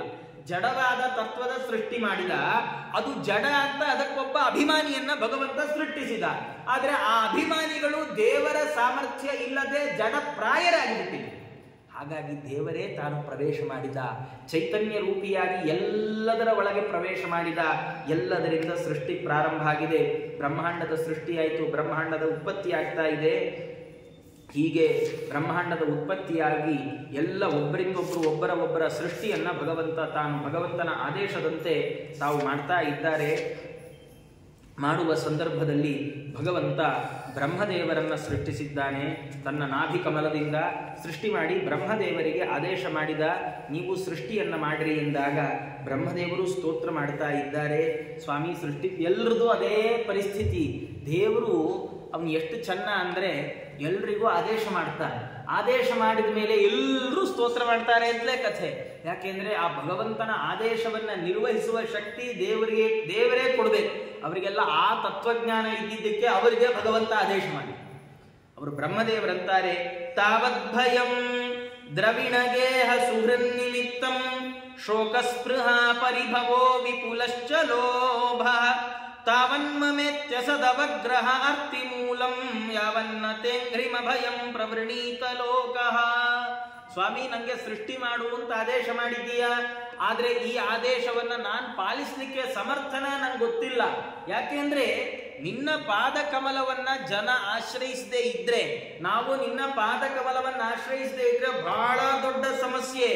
ಎಲ್ಲಿವರೆಗೆ ನಿನ್ನ ಅಭಯಪ್ರದವಾದ ಪಾದಗಳನ್ನ, ಭಗವಂತನ ಪಾದಗಳನ್ನ ಆಶ್ರಯಿಸೋದಿಲ್ವೋ ಭಕ್ತಿಯಿಂದ, ಅಲ್ಲಿ ತನಕ ಅವನಿಗೆ ಎಲ್ಲಾದ್ರಿಂದ ದುಃಖ ಆಗುತ್ತೆ. ಅದರಿಂದ ಇದರಿಂದ ಅಲ್ಲ. ಅವ್ರು ಹೇಳ್ತಾರೆ, ತಾವದ್ಭಯಂ ಯಾವ್ದ್ಯಾವ್ದ್ರಿಂದ, ದ್ರವಿಣ ಗೇಹ ಸುಹೃನ್ ನಿಮಿತ್ತಂ. ನಮ್ಗೆ ಯಾವ್ದ್ಯಾವ್ದು ಸುಖ ಕೊಡುತ್ತೆ ಅಂತ ತಿಳ್ಕೊಂಡಿದ್ದೀವಿ, ಅದು ಎಲ್ಲದರಿಂದ ದುಃಖ ಆಗುತ್ತೆ. ದ್ರವಿಣ ದುಡ್ಡು ಯಾರಿಗಾದ್ರೂ ದುಃಖ ಕೊಡುತ್ತಾ? ನಮ್ಗೆ ಯಾರ ಕಲ್ಪನೆ ಇದೆಯಾ? ನಾವೇನ್ ಅನ್ಕೊಂಡಿದ್ದೇವೆ, ದುಡ್ಡೇ ದೊಡ್ಡಪ್ಪ, ದುಡ್ಡಿದ್ರೆ ಏನ್ ಬೇಕಾದ್ರೂ ಮಾಡಬಹುದು, ಪರಮಾನಂದವಾಗಿರಬಹುದು ದುಡ್ಡಿದ್ರೆ. ಹೌದಾ? ಸಾವಿರಾರು ಕೋಟಿ ದುಡ್ಡು ತಗೊಂಡು ದೇಶ ಬಿಟ್ಟು ತಲೆ ಮರೆಸ್ಕೊಂಡು ಓಡೋದ್ರ ಕಥೆನ ಇತ್ತೀಚೆಗೆ ವಾಪಸ್ ನಾವು ಪೇಪರಲ್ಲಿ ನೋಡೋಕೆ ಶುರು ಮಾಡಿ. ಒಂದಲ್ಲ ಎರಡಲ್ಲ, ಸಾವಿರಾರು ಕೋಟಿ ತಗೊಂಡು ಹರಯೇ ನಮಃ ಅಂದ್ರು, ಹೋದ್ರು, ಯಾರು ಹಿಡ್ಕೋತಾರೋ ಅಂತ ಭಯ, ಏನಾಗುತ್ತೋ ಅಂತ ಭಯ. ನೋಡಿ, ನಮಗೆಲ್ಲ ಅನ್ಸುತ್ತೆ ನ್ಯಾಯವಾಗಿ ಸಂಪಾದನೆ ಮಾಡಿದ್ರೆ ಏನು ತೊಂದರೆ ಇಲ್ಲ ಆಚಾರ್ಯ. ಅಲ್ಲ, ಸಂಪಾದನೆ ನ್ಯಾಯವಾಗಿ ಇರಲಿ ಅನ್ಯಾಯವಾಗಿಯೇ ಇರಲಿ, ದುಡ್ಡನ್ನ ಸರಿಯಾಗಿ ವಿನಿಯೋಗಿಸ್ಲಿಕ್ಕೆ ಗೊತ್ತಿಲ್ಲದೆ ಇದ್ರೆ ದುಡ್ಡಿಂದ ದುಃಖ ಇದ್ದೇ ಇದೆ. ಇನ್ನು ಗೇಹ, ಮನೆ ಅಂದ್ರೆ ನಾವು ಆನಂದ ಅಂತ ಅಂದ್ಕೊಂಡಿದ್ದೇವೆ. ಒಂದು ಮನೆ ಮಾಡಿಬಿಟ್ರೆ ಆಗೋಯ್ತು. ಎಷ್ಟೋ ಬಾರಿ ಹೀಗೆ ಹೇಳ್ತಿರ್ತಾರೆ, ಈ ಹೊಸದಾಗೆಲ್ಲ ಕೆಲ್ಸಕ್ಕೆ ಸೇರ್ಕೊಂಡು ಬಾಡಿಗೆ ಮನೆಯಲ್ಲಿರೋರು, ಒಂದು ಮನೆ ಮಾಡಿಬಿಡ್ಬೇಕು ಅಂತ ಯೋಚನೆ ಮಾಡಿದ್ದೀನಿ. ಹೌದು, ಏನು ಅದಕ್ಕೆ ಮನೆ ಕಟ್ಟಿ ನೋಡು, ಒಂದು ಮದುವೆ ಮಾಡಿ ನೋಡು ಅಂತ. ಭಾರಿ ಕಷ್ಟದ ಕೆಲಸ ಎರಡು. ಆ ಮನೆಯಿಂದ ದುಃಖ ಆಗತ್ತೆ. ಸುಹೃತ್, ನಮಗೆ ಬಹಳ ಆತ್ಮೀಯರು, ಸ್ನೇಹಿತರು, ಬಂಧು ಬಾಂಧವರು ಅಂತ ಯಾರನ್ನು ಅನ್ಕೊಂಡಿದ್ದೇವೆ ಅವರಿಂದಲೂ ದುಃಖ ಆಗತ್ತೆ. ಅದು ಎಂಥದ್ದು, ಬರೀ ದುಃಖ. ಅದು ಎಂಥದ್ದು, ಅದೆಲ್ಲ ನಮ್ಮ ಹತ್ರನೇ ಇತ್ತು ಅಂದ್ಕೊಳ್ಳಿ, ನಮಗೆ ಅದಿದೆ ಅನ್ನೋ ನೆಮ್ಮದಿಗಿಂತ ಇದೆಲ್ಲರೂ ಕಳೆದು ಹೋಗ್ಬಿಟ್ರೆ ಅನ್ನೋ ಭಯವೇ ಜಾಸ್ತಿ. ಎಷ್ಟೋ ಬಾರಿ ಊರಿಂದ ಪರ ಊರಿಗೆ ಹೋಗುವಾಗ ಖರ್ಚಿಗೆ ಅಂತ ದುಡ್ಡಿಟ್ಕೊಂಡು ಹೋಗಿದ್ದೀವಿ ಅಂದ್ಕೊಳ್ಳಿ, ಆ ದುಡ್ಡಿನ ಬ್ಯಾಗ್ ಯಾವಾಗಲೂ ನಮ್ಮ ಹತ್ರವೇ ಇರಬೇಕು. ಆ ದುಡ್ಡಿನ ಬ್ಯಾಗಿನ ಎಲ್ಲೋ ಇಟ್ಟು ಒಂದು ಕ್ಷಣ ಬಚ್ಚಲ ಮನೆಗೆ ಹೋಗಿ ಬರೋ ಹಾಗಿಲ್ಲ. ಯಾರು ಎತ್ಕೊಂಡು ಹೋಗ್ಬಿಟ್ರೆ ಅದಕ್ಕೆ ಯಾರು ಆತ್ಮೀಯರ ಕೈಗೆ ಕೊಟ್ಟು ಹುಷಾರಾಗಿ ಇಟ್ಕೋ ಇದನ್ನ ಅಂತ ಹೇಳಿ ಆಮೇಲೆ ನಾವು ಬಚ್ಚಲ ಮನೆ ಕಿವಿ ಹಿಂಗ್ ಜನವಾರ ಹಾಕೊಳ್ಳುವಾಗ್ಲೂ ಅದೇ, ಕಾಲು ತೊಳ್ಕೊಳ್ಳುವಾಗ್ಲೂ ಅದೇ, ಅಯ್ಯೋ ಬೇಗ ಹೋಗಿ ಇಟ್ಕೊಂಡ್ ಬಿಡ್ಬೇಕು ಬೇಗ ಎಲ್ಲ ಹೀಗೆ. ಅದು ನಮ್ಮ ಹತ್ರ ಇರುವಾಗ ಇದೇ ಅನ್ನೋ ಸಂತೋಷಕ್ಕಿಂತ ಕಳೆದೋಗ್ಬಿಟ್ರೆ ಅನ್ನೋ ಭಯ. ನಮ್ಮ ಹಣೆ ಬರ ಕೆಟ್ಟು ಕಳೆದೇ ಹೋಯ್ತು ಅನ್ಕೊಳ್ಳಿ, ನಮ್ಮಷ್ಟು ದುಃಖ ಪಡೋರು ಜಗತ್ತಲ್ಲಿ ಯಾರೇ? ಏನ್ ದುಃಖ ಅಯ್ಯೋ ಭಾರಿ ದುಃಖ. ಇನ್ನು ಅಲ್ಲಿಗೆ ಸುಮ್ಮನೆ ಆಗ್ತೀವ, ಅಯ್ಯೋ ಅದಕ್ಕೆಪ್ಪ ನಾನು ತಗೊಳ್ಳಲ್ಲ, ಇದ್ರ ಭಯ, ಇಲ್ಲದೆ ಇದ್ರೆ ದುಃಖ ಇಲ್ಲ, ಮತ್ತೆ ಬೇಕು ಬೇಕು ಬೇಕು ಅನ್ನೋ ಆಸೆ. ಏನಾದ್ರೂ ಮಾಡಿ ಮತ್ತಂಥದ್ದೊಂದು ಪಡೆದುಕೊಂಡು ಬಿಡಬೇಕು, ಏನಾದ್ರೂ ಮಾಡಂಥದ್ದು ಅದೊಂದು ಆಸೆ. ಆದ್ರೆ ನಮ್ಗೆ ಎಲ್ಲಾ ಸಂದರ್ಭದಲ್ಲಿ ನಾವು ಅಂದುಕೊಂಡಿದ್ದನ್ನು ಸಾಧಿಸ್ಲಿಕ್ಕೆ ಆಗಲ್ವಲ್ಲ. ಯಾವಾಗ ನಮಗದು ಸಿಗೋಲ್ವೋ ಆಗ ಮತ್ತೆ ಸೋತ ಕಾರಣದಿಂದ ಮತ್ತೆ ದುಃಖ ಆಗದೆ ಅದು ಏನಾದ್ರು ಮತ್ತೆ ಸಿಕ್ಬಿಟ್ರೆ, ನೋಡಿದ್ಯಾ ನಾನು ಪ್ರಯತ್ನ ಪಟ್ರೆ ಇನ್ನೊಂದು ಸಿಕ್ತಲ್ಲ, ಇನ್ನೂ ಪ್ರಯತ್ನ ಪಟ್ರೆ ಇನ್ನೊಂದಿಷ್ಟು ಯಾಕೆ ಸಿಗಬಾರ್ದು ಅನ್ನುವ ಮಹಾಲೋಭ ಅದೂ ಸಿಕ್ತು ಅನ್ಕೊಳ್ಳಿ, ಆವಾಗ ಭಾರಿ ದುರಾಗ್ರಹ. ಏನು ಅಂದ್ರೆ ಕೃಷ್ಣ ಗೀತೆಯಲ್ಲಿ ಹೇಳುವಾಗ ಸಂಗ ಕಾಮ ಕ್ರೋಧೋಭಿಜಾಯತೆ ಕ್ರೋಧಾತ್ ಭವತಿ ಸಮೋಹಾತ್ ಸ್ಮೃತಿ ವಿಭ್ರಮ ಸ್ಮೃತಿಭ್ರಂಶಾತ್ ಬುದ್ಧಿನಾಶಾತ್ ಪ್ರಣಶ್ಯತಿ ಅಂತ. ಒಂದು ವಸ್ತುವನ್ನ ಬಯಸಿ ಬಿಟ್ರೆ ಆ ವಸ್ತು ಅವನು ಸಾಯೋವರೆಗೂ ಆ ವಸ್ತು ಅವನ ಹಿಂದೆ ಬಿಡೋಲ್ಲ. ಅಷ್ಟು ಸಿಕ್ಕರೆ ಮತ್ತಷ್ಟು ಬೇಕೆಂಬಾಸೆ, ಮತ್ತಷ್ಟು ಸಿಕ್ಕರೆ ಇನ್ನೊಂದಿಷ್ಟು ಬೇಕೆಂಬಾಸೆ. ಆಸೆಗೆ ಏನು ನಮಗೆ ನಿಲ್ಲೋದೇ ಇಲ್ಲ. ಆಸೆ ಪಟ್ಟುವ ಆಸೆಯೇ ದುಃಖಕ್ಕೆ ಮೂಲ. ಆಶಾಹಿ ಪರಮಂ ದುಃಖಂ ನೈರಾಶ್ಯಂ ಪರಮಂ ಸುಖಂ. ಹಾಗಾಗಿ ಅವರಂತಾರೆ ಬ್ರಹ್ಮದೇವರು, ಭಗವಂತನ ಪಾದ ಆಶ್ರಯಿಸುವವರೆಗೆ ಈ ಎಲ್ಲಾ ದುಃಖ ಇದ್ದಿದ್ದೆ ಸ್ವಾಮಿ. ಹಾಗಾಗಿ ನೀನ್ ನಂಗೆ ಸೃಷ್ಟಿ ಮಾಡು ಅಂತ ಇದ್ದಿ, ನೀನೇ ಶಕ್ತಿ ಕೊಟ್ಟು ಸೃಷ್ಟಿ ಮಾಡಿಸ್ದಿ ಅನ್ಕೋ, ನಾನೇ ಸೃಷ್ಟಿಕರ್ತ ಅಂತ ನಂಗೆ ಅನ್ನಿಸ್ಬಾರ್ದು. ನೀನೇ ಶಕ್ತಿ ಕೊಡಬೇಕು, ನನ್ನಲ್ಲಿ ನಿಂತು ನೀನೇ ಕೆಲಸ ಮಾಡಿಸ್ಬೇಕು, ನೀನೇ ನನ್ನಲ್ಲಿ ನಿಂತು ಕೆಲಸ ಮಾಡಿಸಿದ್ದು ಅನ್ನುವ ಬುದ್ಧಿಯನ್ನ ನಂಗೆ ಯಾವಾಗಲೂ ಜಾಗೃತವಾಗಿಟ್ಟಿರಬೇಕು. ಇಂಥ ಅನುಗ್ರಹವನ್ನು ನೀನು ಮಾಡ್ಬೇಕು ಸ್ವಾಮಿ ಅಂತ ಬ್ರಹ್ಮದೇವರು ಪ್ರಾರ್ಥನೆ ಮಾಡಿದ್ದಾರೆ. ಪ್ರಾರ್ಥನೆ ಮಾಡಿದಾಗ ಭಗವಂತ ಹಾಗೇ ಆಗಲಿ ಅಂತ ತಾನು ಸೃಷ್ಟಿ ಮಾಡುವ ಆದೇಶವನ್ನ ಬ್ರಹ್ಮದೇವರಿಗೆ ಕೊಟ್ಟಿದ್ದಾನೆ. ಕೊಟ್ಟರೆ ಬ್ರಹ್ಮದೇವರು ಸೃಷ್ಟಿಯನ್ನು ಪ್ರಾರಂಭ ಮಾಡಿದಾಗ ಅನೇಕ ಬಗೆಯ ಸೃಷ್ಟಿಯಾಗಿದೆ. ಸೃಷ್ಟಿಯಾದಾಗ ಎಲ್ಲ ದೇವತೆಗಳನ್ನು ತಾವೇ ಸೃಷ್ಟಿ ಮಾಡಿದ್ರು. ಸೃಷ್ಟಿ ಮಾಡಿದಾಗ ಎಲ್ಲ ದೇವತೆಗಳು ಅವರಿಗೆಲ್ಲ ಹೇಳಿದ್ರು, ಮರೀಚಿ, ಅತ್ರಿ ಇವರೆಲ್ಲ ಋಷಿಗಳ ಸೃಷ್ಟಿ ಆಯಿತು. ಅವರಿಗೆಲ್ಲ ನೀವು ಸೃಷ್ಟಿ ಮಾಡ್ರಿ ಅಂದ್ರು. ಅವರು ತಮ್ಮ ತಪಶಕ್ತಿಯಿಂದ ಒಂದಿಷ್ಟು ಸೃಷ್ಟಿ ಮಾಡಿದ್ರು. ಆದ್ರೆ ಯಾವ ಸೃಷ್ಟಿಯು ಬ್ರಹ್ಮದೇವರಿಗೆ ಖುಷಿ ಕೊಡ್ಲಿಲ್ಲ. ಅವ್ರು ಏನ್ ಮಾಡಬೇಕು ಅಂತ ಯೋಚನೆ ಮಾಡಿ ತಾವು ಮಿಥುನ ಸೃಷ್ಟಿಯನ್ನ ಪ್ರಾರಂಭ ಮಾಡಿದ್ದಾರೆ. ತಮ್ಮ ದೇಹವನ್ನ ಎರಡಾಗಿಸಿಕೊಂಡ್ರು. ಒಂದು ಭಾಗ ಗಂಡ ಆಯಿತು, ಒಂದು ಭಾಗ ಹೆಣ್ಣಾಯಿತು. ಮಿಥುನ ಸೃಷ್ಟಿ, ದಾಂಪತ್ಯದ ಮೂಲಕವಾದ ಸೃಷ್ಟಿಯನ್ನ ಬ್ರಹ್ಮದೇವರು ಪ್ರಾರಂಭ ಮಾಡಿದ್ದಾರೆ. ಆ ಹೆಣ್ಣು ಏನಿದೆ ಶತರೂಪೆಯನ್ನ ಸೃಷ್ಟಿ ಮಾಡಿದ್ರು. ಇನ್ನೊಂದು ಭಾಗದಿಂದಾಗಿ ತಾವು ಸ್ವಯಂಭೂವ ಮನುವನ್ನ ಸೃಷ್ಟಿ ಮಾಡಿದ್ದಾರೆ. ಸೃಷ್ಟಿ ಮಾಡಿ ಸ್ವಯಂಭೂವ ಮನುಗಳಿಗೆ ಆದೇಶ ಮಾಡಿದ್ದಾರೆ, ನೀವು ಮುಂದೆ ಸೃಷ್ಟಿಯನ್ನ ಮುಂದುವರಿಸಬೇಕು ಅಂತ ಹೇಳಿದಾಗ ಸ್ವಯಂಭೂವ ಮನು ಅವರಂದ್ರು, ಸ್ವಯಂಭೂವ ಮನುಗಳು ಸೃಷ್ಟಿ ಮಾಡ್ಲಿಕ್ಕೆ ಏನೋ ಹೊರಟರು. ಆದ್ರೆ ಸೃಷ್ಟಿ ಮಾಡುವಾಗ ಅವರಂದ್ರು, ಸ್ವಾಮಿ ಎಲ್ಲಿ ಸೃಷ್ಟಿ ಮಾಡಬೇಕು? ಸಂಸಾರ ಮಾಡಕ್ಕೊಂದು ಜಾಗ ಬೇಡವೆ? ಎಲ್ಲಿದೆ ಜಾಗ? ಯಾಕೆ ಬ್ರಹ್ಮಾಂಡ ತನ್ನ ಕಕ್ಷೆಯಿಂದ ತಾನೇ ಕಳಚಿಕೊಂಡು ಸಮುದ್ರದ ಒಳಗೆ ಪ್ರಳಯೋದಕದಲ್ಲಿ ಮುಳುಗಿ ಹೋಗಿದೆ. 2 ಬಾರಿ ಬ್ರಹ್ಮಾಂಡ ಕಳಚಿದ್ದು. 1 ಬಾರಿ ಸ್ವಯಂ ಕಳಚಿದೆ, 2ನೇ ಬಾರಿ ದೈತ್ಯ ಕಳಚಿದ, ಅವನು ತಾನು ಮುಳುಗಿಸಿದ. ಮೊದಲನೇ ಬಾರಿ ಆದದ್ದು ಈಗ ಸ್ವಯಂಭುವ ಮನ್ವಂತರದಲ್ಲಿ. ಈಗ ಇದ್ದವ ಆದಿ ಹಿರಣ್ಯಾಕ್ಷ, ಅವನನ್ನು ಸಂಹಾರ ಮಾಡಲಿಕ್ಕೆ ಭಗವಂತ ಬಂದದ್ದು ಶ್ವೇತ ವರಾಹ. ಆಮೇಲೆ ಈಗ ಸಂಹಾರ ಮಾಡಿದ್ದು ಕೋರೆ ದಾಡೆಯಿಂದ ತಿವಿದು ಕೊಂದು. ಮತ್ತೊಂದು ಬಾರಿ ದಿತಿಗರ್ಭ ಸಂಜಾತನಾದ ಹಿರಣ್ಯಾಕ್ಷ ಬರ್ತಾನೆ. ಅವ ಬಂದದ್ದು ವೈವಸ್ವತ ಮನ್ವಂತರದಲ್ಲಿ. ಅವನು ತಾನು ಭೂಮಿಯನ್ನ ಮುಳುಗಿಸಿದವ. ಮುಳುಗಿದ ಭೂಮಿಯನ್ನ ಎತ್ತುವಾಗ ಅಡ್ಡ ಬಂದವ ಅಲ್ಲ, ಮುಳುಗಿಸಿದವ. ಅವನನ್ನು ಕೊಲ್ಲಿಕ್ಕೂ ಭಗವಂತ ವರಾಹ ರೂಪದಲ್ಲೇ ಬಂದ. ಆ ವರಾಹ ರೂಪದ ಭಗವಂತ ಅವನನ್ನು ಕೊಂದದ್ದು ಕಪಾಳಕ್ಕೆ ಹೊಡೆದು. ಕರ್ಣಮೂಲೆ ಹನತ್ ಅನ್ನತ್ತೆ ಭಾಗವತ. ಹೀಗೆ ಎರಡು ಇದೇ ಸ್ಕಂದದಲ್ಲೇ ಬರುವಂತಹ ಕಥೆಗಳು. ಹೀಗೆ ಭಗವಂತ ಏನಾಗಿದೆ, ಭೂಮಿ ಒಳಗೆ ಮುಳುಗಿಬಿಟ್ಟಿದೆ. ಭೂಮಿ ಒಳಗೆ ಮುಳುಗಿದ ಸಂದರ್ಭದಲ್ಲಿ ಬ್ರಹ್ಮದೇವರು ಯೋಚನೆ ಮಾಡ್ತಾ ಇದ್ದಾರಲ್ಲ, ಇದನ್ನು ಹೇಗೆ ಎತ್ತೋದು, ಈ ಭೂಮಿಯನ್ನ ಮೇಲ್ ತಗೊಂಡು ಬರೋದು ಹೇಗೆ ಅಂತ ಯೋಚನೆ ಮಾಡ್ತಾ ಇರುವಾಗಲೇ ಬ್ರಹ್ಮದೇವರ ಮೂಗಿನ ಹೊಳ್ಳೆಯಿಂದ ಸಣ್ಣ ವರಾಹದ ರೂಪ ಹೊರಗೆ ಬಂದಿದೆ. ಆ ಬಂದ ರೂಪ ಬ್ರಹ್ಮದೇವರು ನೋಡ್ತಿದ್ದಾಗೆ ದೊಡ್ಡ ಪರ್ವತೋಪಮವಾಗಿ ಬೆಳೆದು ಬಿಟ್ಟಿದೆ. ಅದು ನೀರಿನ ಒಳಗಿಳಿದಿದೆ. ಅಲ್ಲಿಂದ ಭೂಮಿಯನ್ನ ತರುವ ಸಂದರ್ಭದಲ್ಲಿ ಹಿರಣ್ಯಾಕ್ಷ ತಾನು ಅಡ್ಡ ಬಂದಿದ್ದಾನೆ. ಅಡ್ಡ ಬಂದ ಹಿರಣ್ಯಾಕ್ಷನನ್ನ ಭಗವಂತ ತಾನು ಸಂಹಾರ ಮಾಡಿದ್ದಾನೆ. ಸಂಹಾರ ಮಾಡಿ ಎಲ್ಲ ದೇವತೆಗಳಿಂದ ಸ್ತುತನಾಗಿದ್ದಾನೆ ಅಂತ ಇಷ್ಟು ಹೇಳುವಾಗ ವಿದುರರು ಕೇಳಿದ್ದಾರೆ, ಯಾರು ಈ ಹಿರಣ್ಯಾಕ್ಷ? ಈಗೊಬ್ಬ ಹಿರಣ್ಯಾಕ್ಷ, ಮುಂದೆ ಇನ್ನೊಬ್ಬ ಬರ್ತಾನೆ ಅಂದ್ರಲ್ಲ, ಆ ಹಿರಣ್ಯಾಕ್ಷ ಯಾರು?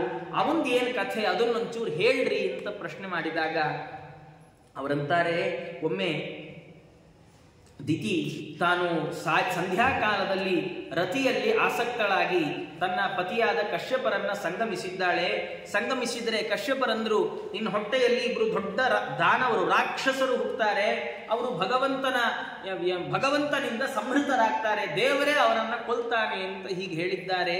ಯಾಕೆಂದ್ರೆ ಸಂಧ್ಯಾಕಾಲ ಇರೋದು ಅದು ದೇವತಾ ಪ್ರೀತ್ಯರ್ಥವಾಗಿ ಕರ್ಮ ಮಾಡ್ಲಿಕ್ಕೆ. ಸಂಧ್ಯಾಕಾಲ ಯಾವ್ದ್ಯಾವ್ದೋ ಕೆಲಸ ಮಾಡ್ಲಿಕ್ಕಲ್ಲ, ಶುದ್ಧವಾಗಿ ದೇವರ ಮುಂದೆನೆ ಕೂತ್ಕೊಂಡು ಮಾಡೋ ಕೆಲಸ ಮಾತ್ರ ಮಾಡ್ಬೇಕು ಸಂಧ್ಯಾಕಾಲ. ಅಂಥ ಸಂಧ್ಯಾಕಾಲದಲ್ಲಿ ನೀನು ಇಂಥ ಕರ್ಮವನ್ನ ನಡೆಸಿದ್ದೀಯಾದ್ರಿಂದಾಗಿ ನಿನ್ನ ಉದರದಲ್ಲಿ ಹುಟ್ಟುವಂತಹ ಮಕ್ಕಳು ಮಹಾಲೋಕಕಂಟಕರಾಗ್ತಾರೆ, ಪ್ರಜೆಗಳ ಹಿಂಸೆಯನ್ನ ಮಾಡ್ತಾರೆ, ಅವರು ಕೊನೆಗೆ ಭಗವಂತನಿಂದಲೇ ಹತರಾಗ್ತಾರೆ ಅಂತ ಹೀಗೆ ಹೇಳಿದ್ದಾರೆ ಕಶ್ಯಪರು. ಹೇಳಿದ್ರೆ ದಿತಿದೇವಿ ತನ್ನ ಹೊಟ್ಟೆಯಿಂದ ಮಕ್ಕಳು ಆಚೆ ಹುಟ್ಟುಬಿಟ್ರೆ ಆ ಮಕ್ಕಳು ಜಗತ್ತನ್ನೇ ಹಾಳು ಮಾಡಿಬಿಡ್ತಾರೆ ಅಂತ 100 ವರ್ಷ ಗರ್ಭವನ್ನ ಹಾಗೆ ಇಟ್ಕೊಂಡಿದ್ರು. 9 ತಿಂಗಳು ಇಟ್ಕೊಳ್ಳೋದೇ ಎಷ್ಟು ಕಷ್ಟ. 9 ತಿಂಗಳು ಇಟ್ಕೊಂಡ್ರೇನೆ ಮಕ್ಕಳಿಗೆ ಅವ್ರ ಮದುವೆ ಆಗೋವರೆಗೂ ಹೇಳ್ತಾ ಇರ್ತೀವಿ, 9 ತಿಂಗಳು ಹೆತ್ತು ಮಾಡಿದ್ದಕ್ಕಿದ ನಂಗೆ ಪ್ರತಿಫಲ ಅಂತ. ದಿತಿ 100 ವರ್ಷ ಗರ್ಭ ಇಟ್ಕೊಂಡ್ಲಂತ. ಯಾಕೆ? ಹೊರಗೆ ಬಂದ್ರೆ ಜಗತ್ತನ್ನು ಹಾಳು ಮಾಡ್ತಾರೆ. ಎಲ್ಲ ಇಡೀ ಜಗತ್ತಲ್ಲಿ ಉತ್ಪಾತಗಳು ನಡೀಲಿಕ್ಕೆ ಶುರುವಾಗ್ಬಿಟ್ಟು ಕೊನೆಗೆ 100 ವರ್ಷ ಕಳೆದ ಮೇಲೆ ಆಕೆ 2 ಗಂಡು ಮಕ್ಕಳಿಗೆ ಜನ್ಮ ಕೊಟ್ಟಿದ್ದಾಳೆ ದಿತಿದೇವಿ. ವಿದುರರು ಕೇಳಿದ್ರು, ಇವ್ರು ಯಾವ ಮಕ್ಕಳು? ಇದೇನು ಇಂತಹ ಲೋಕಕಂಟಕರಾಗೋ ಮಕ್ಕಳು ಹುಟ್ಟಿದ್ದಾರೆ ಅಂದ್ರೆ ಇವರು ಸುಮ್ಮನೆ ಹುಟ್ಟಿದವರಲ್ಲ, ಇವ್ರದ್ದೇನೋ ಪೂರ್ವ ವೃತ್ತಾಂತ ಇರಬೇಕಲ್ಲ, ಯಾರಿವರು?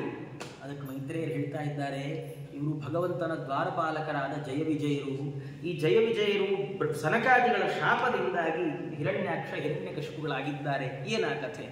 ಒಮ್ಮೆ ಏನಾಗಿದೆ, ಸನಕಾದಿ ಮುನಿಗಳು ತಾವು ನೋಡ್ಲಿಕ್ಕೆ ಅವರು ತುಂಬಾ ಸಣ್ಣ ಮಕ್ಕಳು. ಆ ಸಣ್ಣ ಮಕ್ಕಳು ಎಷ್ಟು ಸಣ್ಣ ಮಕ್ಕಳು ಅಂದ್ರೆ 5 ವಯಸ್ಸಿನ ಮಕ್ಕಳು.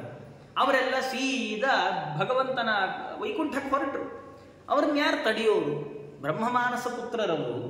ಅವರು ಸೀದಾ ವೈಕುಂಠಕ್ಕೆ ಹೊರಟಾಗ ಎಲ್ಲ ಬಾಗಿಲನ್ನು ದಾಟಿದ್ರು. ದಾಟಿ ಅವರು ಹೇಳುವಾಗ ದಾಟ್ತಾ ಇದ್ದಾರೆ. 6 ಬಾಗಿಲು ದಾಟಿದ್ರು, 7ನೇ ಬಾಗಿಲಿಗೂ ಬಂದ್ರು, 7ನೇ ಬಾಗಿಲನ್ನು ದಾಟ್ಲಿಕ್ಕೆ ಹೊರಟ್ರೆ ಅಲ್ಲಿಬ್ರು ದ್ವಾರಪಾಲಕರಿದ್ರು. ಯಾರು? ಜಯ ಮತ್ತು ವಿಜಯ.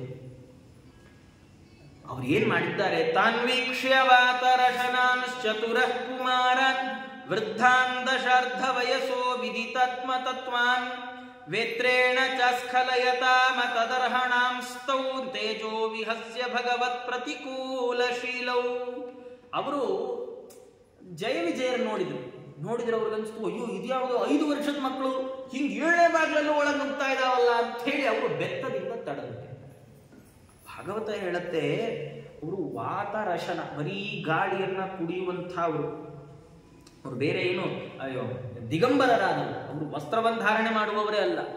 ಮತ್ತೆ ಕುಮಾರ, ಎಷ್ಟು ವಯಸ್ಸವರಿಗೆ ಅಂದ್ರೆ ದಶಾರ್ಧ ವಯಸ್ಸ, 5ರ ಅರ್ಧ ಅಂದ್ರೆ 10ರ ಅರ್ಧ ಅಂದ್ರೆ 5 ವಯಸ್ಸು. ಆದರೆ ವಿದಿತಾತ್ಮ ತತ್ವಾನ್ ವೃದ್ಧಾನ್, ದೇವರ ಬಗ್ಗೆ ಯೋಗ್ಯತಾನುಸಾರವಾದ ಪೂರ್ಣವಾದ ತಿಳುವಳಿಕೆಯನ್ನ ಪಡೆದವರು, ಬಹಳ ಜ್ಞಾನವೃದ್ಧರು. ಕೆಲವರು ನೋಡಿದ್ರೆ ಗೊತ್ತೇ ಆಗಲ್ಲ ಇವ್ರ ತಲೆಯಲ್ಲಿ ಇಷ್ಟೊಂದೆಲ್ಲ ಇದೆ ಅಂತ. ಬಾಯಿ ಬಿಟ್ಟಾಗ ಗೊತ್ತಾಗಲ್ಲ, ಓಹೋ ಇವ್ರು ಇಷ್ಟೊಂದು ತಿಳ್ಕೊಂಡಿದ್ದಾರೆ. ಯಾವತ್ತು ಕನ್ನಡದಲ್ಲಿ ಒಂದು ಗಾದೆ, ತುಂಬಿದ ಕೂಡ ತುಳುಕೋಲ್ಲ ಅಂತ. ಈ ಗಾದೆಗೆ ಮೂಲದ್ದೊಂದು ಸಂಸ್ಕೃತ ಶ್ಲೋಕ ಇದೆ, ಸಂಪೂರ್ಣ ಕುಂಭೋ ನಕರೋತಿ ಶಬ್ದಂ ಅರ್ಧೋ ಘಟೋ ಘೋಷಮುಪೈತಿ ನಿತ್ಯಂ ಅಂತ. ಕೊಡ ಪೂರ್ಣ ತುಂಬಿದ್ರೆ ಶಬ್ದನೇ ಬರಲ್ಲ, ಅರ್ಧ ತುಂಬ್ಕೊಂಡು ತಗೊಂಡು ಹೋಗ್ತಾ ಇದ್ರೆ ಗುಳುಗುಳು ಗುಳುಗುಳು ಗುಳುಗುಳು ಅಂತಾನೇ ಇರುತ್ತೆ. ಹಾಗೆ ವಿದ್ವಾನ್ ಕುಲೀನೋ ನಕರೋತಿ ಗರ್ವಂ ಅಲ್ಪೋ ಜನೋ ಜಲ್ಪತಿ ಸಾಟ್ಟಹಾಸಂ. ಯಾರಾದ್ರೂ ರಸ್ತೆಯಲ್ಲಿ ನಿಂತ್ಕೊಂಡು ಬಾ ನಿನ್ ಒಂದ್ ಕೈ ನೋಡ್ಕೊಳ್ತೀನಿ ಅಂತಿದ್ದಾರೆ ಅಂದ್ರೆ ಅವ್ರ ಹತ್ರ ಏನು ನೋಡ್ಕೊಳಕ್ ಆಗಲ್ಲ ಅಂತ ಅರ್ಥ. ಅಂಥವ್ರ ಬಗ್ಗೆ ಹೆದರ್ಕೊಳ್ಬೇಕಿಲ್ಲ. ಇನ್ನೊಂದು ಇದೆಯಲ್ಲ, ಬೊಗಳೋ ನಾಯಿ ಕಚ್ಚಲ್ಲ, ಕಚ್ಚೋ ನಾಯಿ ಬೊಗಳಲ್ಲ. ನಾಯಿ ಬೊಗಳ್ತಾ ಇದೆ ಅಂದ್ರೆ ಆರಾಮಾಗಿ ರಸ್ತೆಯಲ್ಲಿ ನಡ್ಕೊಂಡು ಹೋಗೋದು. ಅದೇ ಬೊಗಳದೆ ಸುಮ್ಮನೆ ಹಿಂದಿಂದ ಬಂದು ಬಾಯಿ ಹಾಕತ್ತಲ್ಲ ಕಾಲಿಗೆ, ಅಂಥ ನಾಯಿ ಬಗ್ಗೆ ಜಾಗರೂಕರಾಗಿದ್ರೆ ಸಾಕು. ವಿದ್ವಾಂಸನಾದವ ಅವನ್ ಮಾತೇ ಆಡಲ್ಲ. ಏನೂ ಗೊತ್ತಿಲ್ಲದೆ ಇರೋನು ಊರು ತುಂಬ ಡಂಗುರ ಹೊಡ್ಕೊಂಡ್ ಬರ್ತಾ ಇರ್ತಾನೆ. ನಂಗೆ ಅದು ಗೊತ್ತು, ನಂಗೆ ಇದು ಗೊತ್ತು, ನಂಗೆ ಅದು ಗೊತ್ತು, ನಂಗೆ ಇದು ಗೊತ್ತು. ಇವರು ಬಹಳ ತಿಳ್ಕೊಂಡವರು. ಆದ್ರೆ ನೋಡ್ಲಿಕ್ಕೆ 5 ವರ್ಷದ ಮಕ್ಕಳ ಹಾಗಿದ್ದವರು, ದಿಗಂಬರರಾಗಿದ್ದವರು. ಸೀದಾ ಹೊರಟ್ರೆ ವೇತ್ರೇಣ ಚಾಸ್ಖಲಯತಾಂ, ಅವರು ಬೆತ್ತದಿಂದ ತಡೆದು ಬಿಟ್ಟಿದ್ದಾರೆ. ಬಿದಿರಿನ ಬೆತ್ತದಿಂದ ಅವರು ತಾವು ತಡೆದು ಬಿಟ್ರು. ತಡೆದ್ರೆ ಅವರು ಮುನಿಗಳು ಇಂಥ ಟ್ರೀಟ್ಮೆಂಟ್ಗೆ ಯೋಗ್ಯರಾಗಿರಲಿಲ್ಲ. ಅತದರ್ಹಣಂ, ಅವರು ಮುನಿಗಳು ಈ ರೀತಿಯಾಗಿ ಅವರು ಮುನಿಗಳನ್ನು ನಡೆಸ್ಕೊಳ್ಬಾರ್ದಿತ್ತು. ಆದರೆ ಅವರು ತಡೆದು ಬಿಟ್ರು. ಯಾಕೆ? ಅವರು ಭಗವತ್ ಪ್ರತಿಕೂಲಶೀಲವು, ಭಗವಂತನಿಗೆ ವಿರೋಧಿಸುವ ಸ್ವಭಾವವನ್ನು ಹೊಂದಿದ್ರು ಭಾಗವತ ಹೇಳ್ತಾರೆ. ಇದು ಬಹಳ ಆಶ್ಚರ್ಯ. ಮನೆಗೆ ಯಾರಾದರೂ ಗೇಟ್ ಕೀಪರ್ನ ಇಟ್ಕೊಳ್ಳುವಾಗ ಓನರ್ಗೆ ಅನುಕೂಲರಾಗಿರೋನ್ ಇಟ್ಕೊಳ್ತಾರೋ, ಅಪೋಸಿಷನ್ ಪಾರ್ಟಿ ಅವ್ನ ಇಟ್ಕೊಳ್ತಾರೋ? ನೋಡಪ್ಪ, ಯಾರಾದ್ರೂ ಒಳ್ಳೆಯವ್ರು ಬಂದ್ರೆ ತೆಗಿಬೇಕು ಬಾಗ್ಲು. ತೆಗೆಯಲ್ಲ ಸ್ವಾಮಿ, ಹಂಗಾರ್ ನೀ ಒಳ್ಳೆ ಗೇಟ್ ಕೀಪರ್. ಯಾರಂತ ನಿಮಗೆ? ಭಗವಂತ ಒಳಗಿರೋ ಓನರು, ಅವನಿಗೆ ಪ್ರತಿಕೂಲ ಮಾಡುವ ಸ್ವಭಾವ ಇವರಿಗಿರೋದಾದ್ರೆ ಇವರು ಹೆಂಗೆ ಗೇಟ್ ಕೀಪರ್ಗಳಾದ್ರು? ಇದಕ್ಕೆ ಬಹಳ ಚೆನ್ನಾದ ನಾರದ ಪುರಾಣದ ಒಂದು ಮಾತನ್ನ ಆಚಾರ್ಯ ಉಲ್ಲೇಖ ಮಾಡ್ತಾ, ನಿಜವಾಗಿ ಅವರು ಭಗವಂತನ ವಿರೋಧ ಮಾಡುವ ಸ್ವಭಾವದವರಾಗಿರಲಿಲ್ಲ. ಹಾಗಾದ್ರೆ ಭಾಗವತ ಸುಳ್ಳು ಹೇಳಲಿಲ್ಲ. ಭಾಗವತ ಯಾಕೆ ಇದನ್ನು ಹೇಳ್ತು ಅಂದ್ರೆ, ಅವರಲ್ಲಿ ಭಗವಂತನ ವಿರೋಧಿಸುವ ಪ್ರವೃತ್ತಿ ತುಂಬಾ ದೀರ್ಘವಾಗಿತ್ತು. ಎಷ್ಟು ದೀರ್ಘವಾಗಿ? ವರಾಹಾವತಾರದಿಂದ ಹಿಡಿದು ಕೃಷ್ಣಾವತಾರ ತನಕ ಇತ್ತು. ಅಷ್ಟು ದೀರ್ಘವಾಗಿ ಆ ಪ್ರವೃತ್ತಿ ಇದ್ದಿದ್ರಿಂದ ಅದು ಸ್ವಭಾವದ ಹಾಗೇ ಇತ್ತು ಅಂತ ಭಾಗವತ ಹೇಳ್ತಾ ಇದೆ. ಅಲ್ಲ, ಅಷ್ಟು ದೀರ್ಘವಾಗಿ ಯಾಕಿತ್ತು? ಬ್ರಹ್ಮದೇವರ ಶಾಪ ಇತ್ತಂತ. ಬ್ರಹ್ಮದೇವರ ಶಾಪದ ಪ್ರಯುಕ್ತವಾಗಿ ಜಯ ವಿಜಯರಿಗೆ ಭಗವಂತನ ವಿರೋಧದ ಪ್ರವೃತ್ತಿ ಬಂದಂತೆ. ಆ ವಿರೋಧದ ಪ್ರವೃತ್ತಿ ಬಂದದ್ರಿಂದ ಸನಕಾದಿಗಳ ಶಾಪದಿಂದ ರಾಕ್ಷಸ ಯೋನಿ ಬಂತು. ಹೀಗೆ ಅರ್ಥ ಮಾಡ್ಕೊಳ್ಬೇಕು. ಭಗವದ್ ವಿರೋಧಿಸುವ ಪ್ರವೃತ್ತಿ ಬಂದದ್ದು ಬ್ರಹ್ಮಶಾಪದಿಂದ. ಆ ವಿರೋಧ ಪ್ರವೃತ್ತಿ ಪ್ರಯುಕ್ತವಾಗಿ ಆ ಕಾರಣದಿಂದ ಅವರಿಗೆ ದುಷ್ಟ ಯೋನಿ ಬರಲಿಕ್ಕೆ ಆಯಿತು ಅಂತ ಹೇಳ್ತಾ, ಅವು ಯಾವಾಗ ಹೀಗೆ ತಡೆದಿದ್ದಾರೋ ಸನಕಾದಿಗಳ ಕಣ್ಣು ಕೆಂಪಾಗಿಬಿಟ್ಟಿದೆ. ಕೆಂಪಾಗಿ ಅವರಂತ ಇದ್ದಾರೆ, ಕೋವಾಯಿ ಹೈತ್ಯ ಭಗವತ್ ಪರಿಚರ್ಯ ಯೋಚ್ಚೈಸ್ತದ್ಧರ್ಮಿಣಾಮಪಿ ಸದಾಂ ವಿಷಮ ಸ್ವಭಾವ ತಸ್ಮಿನ್ ಪ್ರಶಾಂತ ಪುರುಷೇ ಗತ ವಿಗ್ರಹೇ ವಾಂ ಕೋವಾತ್ಮವತ್ ಕುಹಕಯೋ ಪರಿಶಂಕನೀಯ. ಅವರಂತಾರೆ, ನೋಡು, ಭಗವಂತ ಅವನು ಒಳಗಿದ್ದಾನೆ, ನಾವು ಹೊರಗಿನ ಬರ್ತಾ ಇದ್ದೀವಿ, ನೀವು ಬಾಗಿಲಲ್ಲಿದ್ದೀರಿ, ನೀವು ನಮ್ಮನ್ನ ತಡೆದಿದ್ದೀರಿ. ಯಾಕೆ?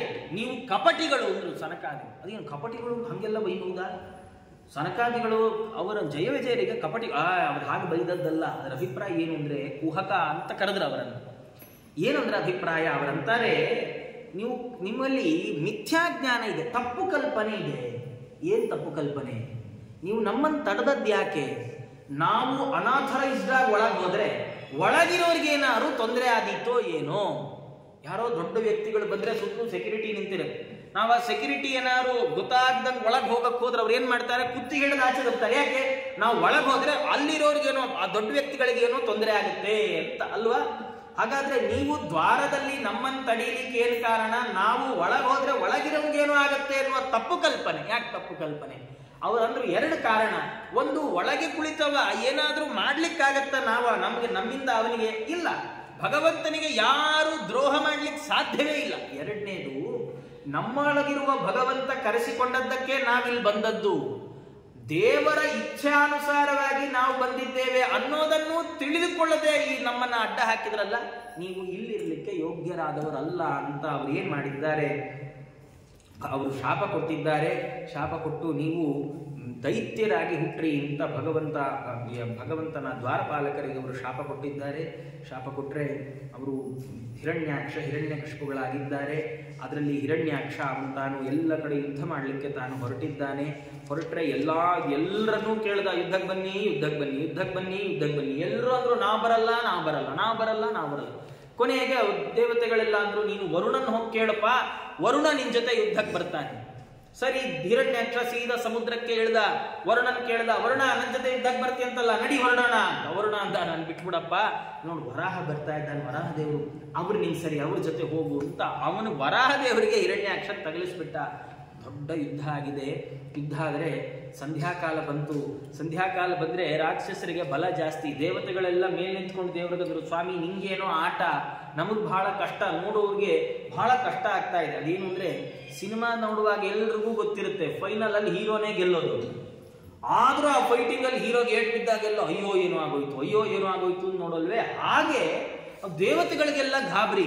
ಅವರೆಲ್ಲ ಅಂದ್ರು, ಸ್ವಾಮಿ ದಯಮಾಡಿ ಹಿರಣ್ಯಾಕ್ಷರನ್ನು ಸಂಹಾರ ಮಾಡುವಂದಾಗ ಭಗವಂತ ತಾನು ಕರ್ಣ ಮೂಲಕ್ಕೆ, ಈ ಕಪೋಲದ ಭಾಗಕ್ಕೆ ಕೈಯಿಂದ ತಾಡನೆ ಮಾಡಿ ಆ ಹಿರಣ್ಯಾಕ್ಷರನ್ನ ಸಂಹಾರ ಮಾಡಿದ್ದಾನೆ. ಹೀಗೆ ಹಿರಣ್ಯಾಕ್ಷ ಮೃತನಾದ ಮೇಲೆ ಭಗವಂತ ತಾನು ಆ ಭೂಮಿಯನ್ನ ಮೇಲೆತ್ತಿ ತಂದುಕೊಟ್ರೆ ಅಲ್ಲಿ ಎಲ್ಲ ವಿಧವಾದಂತಹ ಸೃಷ್ಟಿ, ಸ್ವಯಂಭೂಮನುಗಳಿಂದ ನಡೆದಂತಹ ಸೃಷ್ಟಿ. ಅವರಿಗೆ ಪ್ರಿಯವ್ರತ, ಉತ್ತಾನಪಾದ ಅಂತ ಇಬ್ಬರು ಗಂಡು ಮಕ್ಕಳಿದ್ದಾರೆ. ಆಕೂತಿ, ದೇವಹೂತಿ, ಪ್ರಸೂತಿ ಅಂತ 3 ಮಂದಿ ಹೆಣ್ಣು ಮಕ್ಕಳಿದ್ದಾರೆ. ಅದರಲ್ಲಿ ದೊಡ್ಡ ಮಗಳಾಗಿ ಆಕೂತಿ, ದೇವಹೂತಿ, ಪ್ರಸೂತಿಯರಲ್ಲಿ ಈ ಕರ್ದಮ ಪ್ರಜಾಪತಿಗಳ ಚರಿತ್ರೆಯನ್ನು ಹೇಳುವ ಸಂದರ್ಭದಲ್ಲಿ ಬ್ರಹ್ಮದೇವರು ಕರ್ದಮ ಪ್ರಜಾಪತಿಗಳನ್ನು ಸೃಷ್ಟಿ ಮಾಡಿ ಆಜ್ಞೆ ಮಾಡಿದ್ರು, ನೀವು ಮದುವೆ ಮಾಡಿಕೊಂಡು ಸೃಷ್ಟಿ ಮಾಡಬೇಕು ಅಂತ. ಆದೇಶಕ್ಕೆ ಕರ್ದಮ ಪ್ರಜಾಪತಿಗಳಂದ್ರು, ಸ್ವಾಮಿ ಹುಡುಗಿ ಹುಡುಕ್ತೀನಿ ಮೊದಲು ಅಂತ ಹೇಳಿ ಅವರು ಸೀದಾ ತಾವು ಭಗವಂತನ ಕುರಿತು 10,000 ವರ್ಷಗಳ ಕಾಲ ದೇವರನ್ನ ಕುರಿತು ತಪಸ್ಸು ಮಾಡಿದ್ದಾರೆ. ಸರಸ್ವತಿ ನದಿ ತೀರದಲ್ಲಿ ತಪಸ್ಸು ಮಾಡುವಾಗ ಶುಕ್ಲ ಅನ್ನುವ ಹೆಸರಿನ ಭಗವಂತನನ್ನ ಧ್ಯಾನ ಮಾಡಿದರೆ ಭಗವಂತ ತಾನು ಪ್ರಕಟಗೊಂಡು ಕರ್ದಮ ಪ್ರಜಾಪತಿಗಳಿಗೆ ಆದೇಶ ಮಾಡಿದ್ದಾನೆ, ನೀವು ಸೃಷ್ಟಿಯನ್ನ ಮುಂದುವರೆಸಿರಿ, ಅದಕ್ಕೆ ನಿಮ್ಗೊಂದು ಕನ್ಯೆ ಬೇಕು ಅಂತಲ್ವಾ ನೀವು ಸೃಷ್ಟಿ ತಪಸ್ಸು ಮಾಡಿದ್ದು, ನಿಮ್ಗೊಂದು ಕನ್ಯೆ ಸಿಗ್ತಾಳೆ. ಎಲ್ಲಿ ಸಿಗ್ತಾಳೆ, ಎಲ್ಲಿ ಹುಡುಕ್ಬೇಕು, ನೀವೆಲ್ಲೂ ಹುಡುಕ್ಬೇಡಿ, ನೀವಿಲ್ಲೇ ಇರ್ರಿ ಅಂತ ಭಗವಂತ. ನೀವಿಲ್ಲೇ ಇರ್ರಿ, ಹುಡುಗಿನೇ ನಿಮ್ಮನ್ನು ಹುಡುಕೊಂಡು ಬರ್ತಾಳೆ ಅಂತ. ಇದೊಂಥರ ಭಾರಿ ವಿಚಿತ್ರ. ಹುಡುಗಿನೇ ಹುಡುಕೊಂಡು ಬರ್ತಾಳೆ. ನಮ್ಗೆಲ್ಲ ಇವತ್ತಿನ ಕಾಲಕ್ಕೆ ಈ ಕಥೆ ಕೇಳಿ ಭಾರಿ ಆಶ್ಚರ್ಯ. ಹುಡುಗಿ ಹುಡುಕೊಂಡು ಬರೋದು ಹೆಂಗೆ ಆಶ್ಚರ್ಯ ಸಾಧ್ಯ? ಅದೆಲ್ಲ ಚಾನ್ಸೇ ಇಲ್ಲ. ಅದಕ್ಕೆ ಪಾಪ ಯಾರ್ಯಾರೋ ಮಹಾನ್ ಭಾವರೆಲ್ಲ ನೀವು ಪ್ರಯತ್ನ ಎಲ್ಲ ಪಡ್ತಾ ಇದ್ದೀರಿ.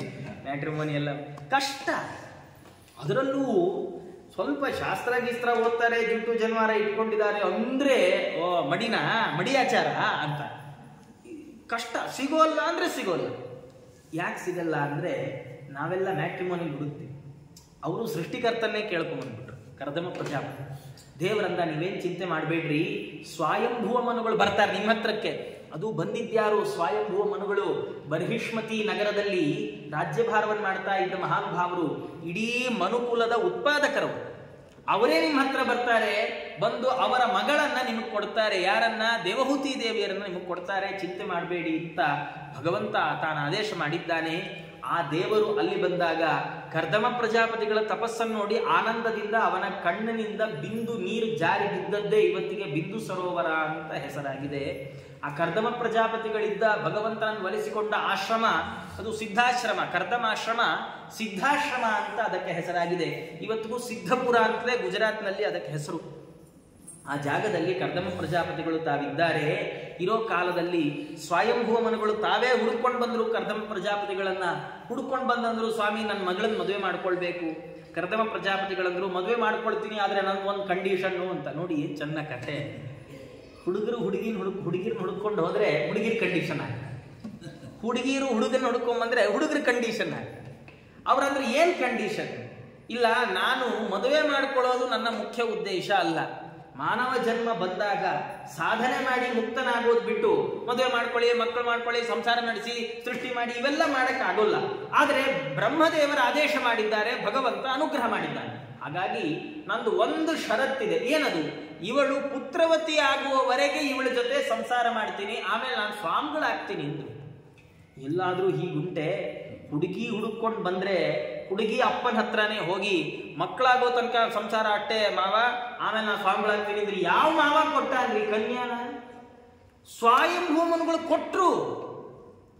ಹಾಗೆ ಆಗಲಿ ಅಂತ ಹೇಳಿ ತಮ್ಮ ಮಗಳಾದ ದೇವಹೂತಿ ದೇವಿಯರನ್ನ ಸ್ವಯಂಭೂಮನುಗಳು ಕರ್ದಮ ಪ್ರಜಾಪತಿಗಳಿಗೆ ಮದುವೆ ಮಾಡಿಕೊಟ್ಟಿದ್ದಾರೆ.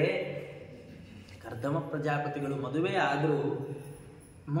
ಆದ್ರೂ ಮದುವೆ ಮುಂಚೆ ಹೆಂಗೆ ತಪಸ್ ಮಾಡ್ಕೊಂಡಿದ್ರೋ ಹಂಗೇ ಇದ್ಬಿಟ್ರು. ಮನೆಯಲ್ಲಿ ಒಬ್ಳು ಹೆಂಡತಿ ಇದ್ದಾಳೆ, ಅವಳನ್ನು ನೋಡಬೇಕು, ಏನೂ ಇಲ್ಲ. ಆ ಹೆಂಡತಿ ಎಂಥ ಒಳ್ಳೆ ಹೆಂಡತಿ ಅಂದ್ರೆ ಹೇಳಿ ಕೇಳಿ ದೇವರೇ ಮಾಡಿಸಿದ ಸಂಬಂಧ. ಎಂಥ ಒಳ್ಳೆ ಹೆಂಡತಿ ಆಕೆ ದೇವಹೂತಿ ದೇವಿಯರು ಅಂದ್ರೆ ಒಂದ್ ದಿವಸ ಏನೂ ಕೇಳಲಿಲ್ಲ. ಅಂಥದ್ದು ಬೇಕು, ಇಂಥದ್ದು ಬೇಕು, ಅದು ಮಾಡಿಕೊಡಿ, ಇದು ಏನೇನಿಲ್ಲ. ಹೇಗೆ ಪಾರ್ವತಿ ದೇವಿಯರು ರುದ್ರದೇವರು ಭಾಗವತ ವರ್ಣನೆ ಮಾಡುತ್ತೆ, ಸತೀದೇವಿ ರುದ್ರದೇವರನ್ನ ಎಷ್ಟು ಸೇವೆ ಮಾಡಿದ್ದಾಳೋ ಹಾಗೆ ದೇವಹೂತಿ ದೇವಿಯರು ಕರ್ದಮ ಪ್ರಜಾಪತಿಗಳ ಸೇವೆಯನ್ನು ಮಾಡಿದ್ದಾರೆ. ಒಂದು ದಿನ ಕೇಳಲಿಲ್ಲ ಇಂಥದ್ದು ಬೇಕಂತ ಹಂಗೆ ಮಾಡಿ. ಇಷ್ಟೆಲ್ಲ ಸೇವೆ ಮಾಡುವಾಗ ಒಂದಿನ ಕರ್ದಮ ಪ್ರಜಾಪತಿಗಳಿಗೆ ದೇವಹೂತಿ ದೇವಿಯರನ್ನು ನೋಡಿ ಅಯ್ಯೋ ಅನ್ನಿಸ್ತದೆ. ಮನು ಮಹಾರಾಜನ ಮಗಳೀಕೆ, ಇಂಥವಳು ಇಷ್ಟು ಸೇವೆ ಮಾಡ್ತಾ ಇದ್ದಾಳಲ್ಲ ಅಂತ ಹೇಳಿ ಅವಳ ಬಗ್ಗೆ ಬಹಳ ಅನುಕಂಪೆ ಬಂದಿದೆ. ಬಂದು ಆಕೆಯನ್ನು ಹತ್ರ ಕರೆದಿದ್ದಾರೆ. ಕರೆದು ಅಂದ್ರಂತೆ, ಅಲ್ಲ ನೀನು ಮದುವೆ ಆಗಿ ಇಷ್ಟು ದಿವಸ ಆಯಿತು, ಒಂದು ದಿವಸ ನಾನು ಕೇಳಲಿಲ್ಲ, ನೀನು ಕೇಳಲಿಲ್ಲ, ಇವತ್ತು ಕೇಳ್ತಾ ಇದ್ದೇನೆ, ನಿಂಗೆ ಏನು ಬೇಕು ಕೇಳು. ಆಕೆ ಅಂದ್ಲು, ಸ್ವಾಮಿ ಏನು ಬೇಕು ಅಂದರೆ ನಾನೇನು ಹೇಳಲಿ, ಮದುವೆ ಆಗಿದ್ದಷ್ಟೇ ಸಂಸಾರ ನಡೆಸಲೇ ಇಲ್ಲ, ಸಾಂಸಾರಿಕ ಸುಖವನ್ನು ನನಗೆ ಕಾಣಬೇಕು ಅಂತ ಬಯಕೆ ಆಗಿದೆ ಎಂದಾಗ ಕರ್ದಮ ಪ್ರಜಾಪತಿಗಳು ಹಾಗೇ ಆಗಲಿ ಇದ್ರು. ಆಕೆ ಅಂದ್ಲು, ದೇವಹೂತಿ ದೇವಿ ಹೀಗಲ್ಲ, ನಿಮ್ಮನ್ನು ನಾನು ಮದುವೆ ಆದಾಗ ನೀವು ಹೇಗಿದ್ರೋ ನವಯೌವನದಲ್ಲಿ ಹಾಗೆ ಯುವಕರಾಗಿ ಇಬ್ಬರು ವಿಹಾರ ಮಾಡಬೇಕು ಅಂತ ಬಯಕೆ ಎಂದಾಗ ಕರ್ದಮ ಪ್ರಜಾಪತಿಗಳು ತಾವೇನು ತಪಸ್ಸು ಮಾಡಿದ್ರಲ್ಲ ಆ ತಪಶಕ್ತಿಯಿಂದ ತಾವಿರೋ ಗುಡಿಸಲ ಜಾಗದಲ್ಲಿ ಒಂದು ದೊಡ್ಡ ಅರಮನೆಯನ್ನು ನಿರ್ಮಾಣ ಮಾಡಿದ್ದಾರೆ. ತಾವು 16 ವರ್ಷದ ನವಯುವಕರಾಗಿ ಬಿಟ್ಟಿದ್ದಾರೆ. ಒಳೆ ಎದುರುಗಡೆ ದೊಡ್ಡ ಸರೋವರ ನಿರ್ಮಾಣ ಮಾಡಿದ್ರು. ಮಾಡಿ ಹೆಂಡತಿಗಂದ್ರು, ಹೆಂಡತಿ ಆಗ್ಲೇ ಎಲ್ಲ ದೇಹ ಎಲ್ಲ ನೆರಿಗೆ ಹಿಡಿದಿದೆ, ತಲೆ ಎಲ್ಲ ಕೂದಲು ನೆರೆದು ಹೋಗಿದೆ, ದೇಹ ಸುಗ್ಗಟ್ಟಿದೆ, ಇಷ್ಟು ವಯಸ್ಸಾಗಿದೆ ಆಕೆಗಂದ್ರು ನೀನು ಹೋಗಲ್ಲಿ ಸ್ನಾನ ಮಾಡ್ಕೊಂಡು ಬಾ ಅಂತ ಹೇಳಿದ್ರೆ ಆಕೆ ಸರೋವರದಲ್ಲಿ ಇಳಿದ್ರೆ ಸರೋವರದ ಒಳಗೊಂದು ಭವ್ಯವಾದ ಅರಮನೆ. ಆ ಅರಮನೆಯಲ್ಲಿ 100 ಮಂದಿ ಆಳುಕಾಳುಗಳು ಎಲ್ಲರೂ ಬಂದರು. ದೇವಹೂತಿ ದೇವರನ್ನು ಕೂಡಿಸಿ ಚೆನ್ನಾಗಿ ಅಲಂಕಾರ ಮಾಡಿದರು. ಆಕೆಯೂ 16 ವರ್ಷದ ನವಯುವತಿ ಆಗಿಬಿಟ್ಟಿದ್ದಾಳೆ. ಇಬ್ಬರು 9 ರೂಪಗಳನ್ನು ಧಾರಣೆ ಮಾಡಿದರು. 9 ರೂಪಗಳನ್ನು ಧಾರಣೆ ಮಾಡಿ 9 ವಿಮಾನಗಳಲ್ಲಿ ಕುತ್ಕೊಂಡ್ರು. 9 ಬಗೆಯಲ್ಲಿ ತಾವು ವಿಹಾರ ಮಾಡಿದ್ದಾರೆ. 100 ವರ್ಷಗಳ ಕಾಲ ಅವರ ವಿಹಾರ ಹೀಗೆ ನಡೆದಿದೆ. ನಡೆದ ಮೇಲೆ ಆ 9 ರೂಪದಲ್ಲಿಯೂ ಆಕೆ ಒಟ್ಟಿಗೆ ಗರ್ಭಧಾರಣೆ ಮಾಡಿದ್ರು. ಎಷ್ಟು ವಿಚಿತ್ರ ಈ ಕಥೆಗಳೆಲ್ಲ, ನಮ್ಗೆ ಆಶ್ಚರ್ಯ ಆಗತ್ತೆ. ಇವ್ರ ಅಂದ್ರೆ ಏನು ಅಭಿಪ್ರಾಯ ಅಂದ್ರೆ, ಇವರು ಯಾವ ಮದುವೆ ನಮ್ಮ ಲೌಕಿಕವಾದ ಮದುವೆ ಅಂತಲ್ಲ, ಇವರ ಸಂಸಾರ, ಈ ಋಷಿಗಳು ಪ್ರಜಾಪತಿಗಳ ಸಂಸಾರ ಅಂದ್ರೆ ನಾವು ನಡೆಸುವ ಹಾಗೆ ಸಂಸಾರ ಅಲ್ಲ. ನಮ್ದು ಬೆಳಗ್ಗೆ ಆಫೀಸ್ಗೆ ಹೋಗುವಾಗ ಗಲಾಟೆ, ವಾಪಸ್ ಮನೆಗೆ ಬಂದ್ವಾಗ ಗಲಾಟೆ, ಅದು ಯಾರ್ದೋ ಗಾದೆ, ಗಂಡ ಹೆಂಡತಿ ಜಗಳ, ಉಂಡು ಮಲಗೋತಾಗ ಅದೇನಿಲ್ಲ, ಮಲಗಿದ್ರು ಜಗಳ ಕಂಟಿನ್ಯೂ. ಹಿಂದಿನ ಕಾಲದಲ್ಲೆಲ್ಲ ಪ್ರಾಯ ಮನೆ ಎಲ್ಲ ಕೂಡು ಕುಟುಂಬ, ಹಾಗಾಗಿ ಒಟ್ಟಿಗೆ ಒಂದೇ ಜಾಗದಲ್ಲಿ ಮಲಗಬೇಕಾಗಿತ್ತಾದ್ರಿಂದ ಜಗಳ ಪರಿಹಾರ ಮಾಡ್ಕೊಳ್ಳೋದು ಅನಿವಾರ್ಯ ಆಗಿತ್ತೇನೋ.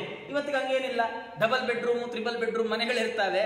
ನೀವೊಂದು ರೂಮಲ್ಲಿ ಮಲ್ಕೋ, ನಾವೊಂದು ರೂಮಲ್ಲಿ ಮಲ್ಕೊಳ್ತೀನಿ, ಲಕ್ಸುರಿ ಲೈಫ್ ಸ್ಟೈಲ್ ಅಂತ ಬಹಳ ವಿಚಿತ್ರ ಇವತ್ತಿಗೆ. ಆದ್ರೆ ಈ ಪ್ರಜಾಪತಿಗಳ ಸಂಸಾರ ನಮ್ಮ ನಿಮ್ಮ ಸಂಸಾರದ ಹಾಗಲ್ಲ.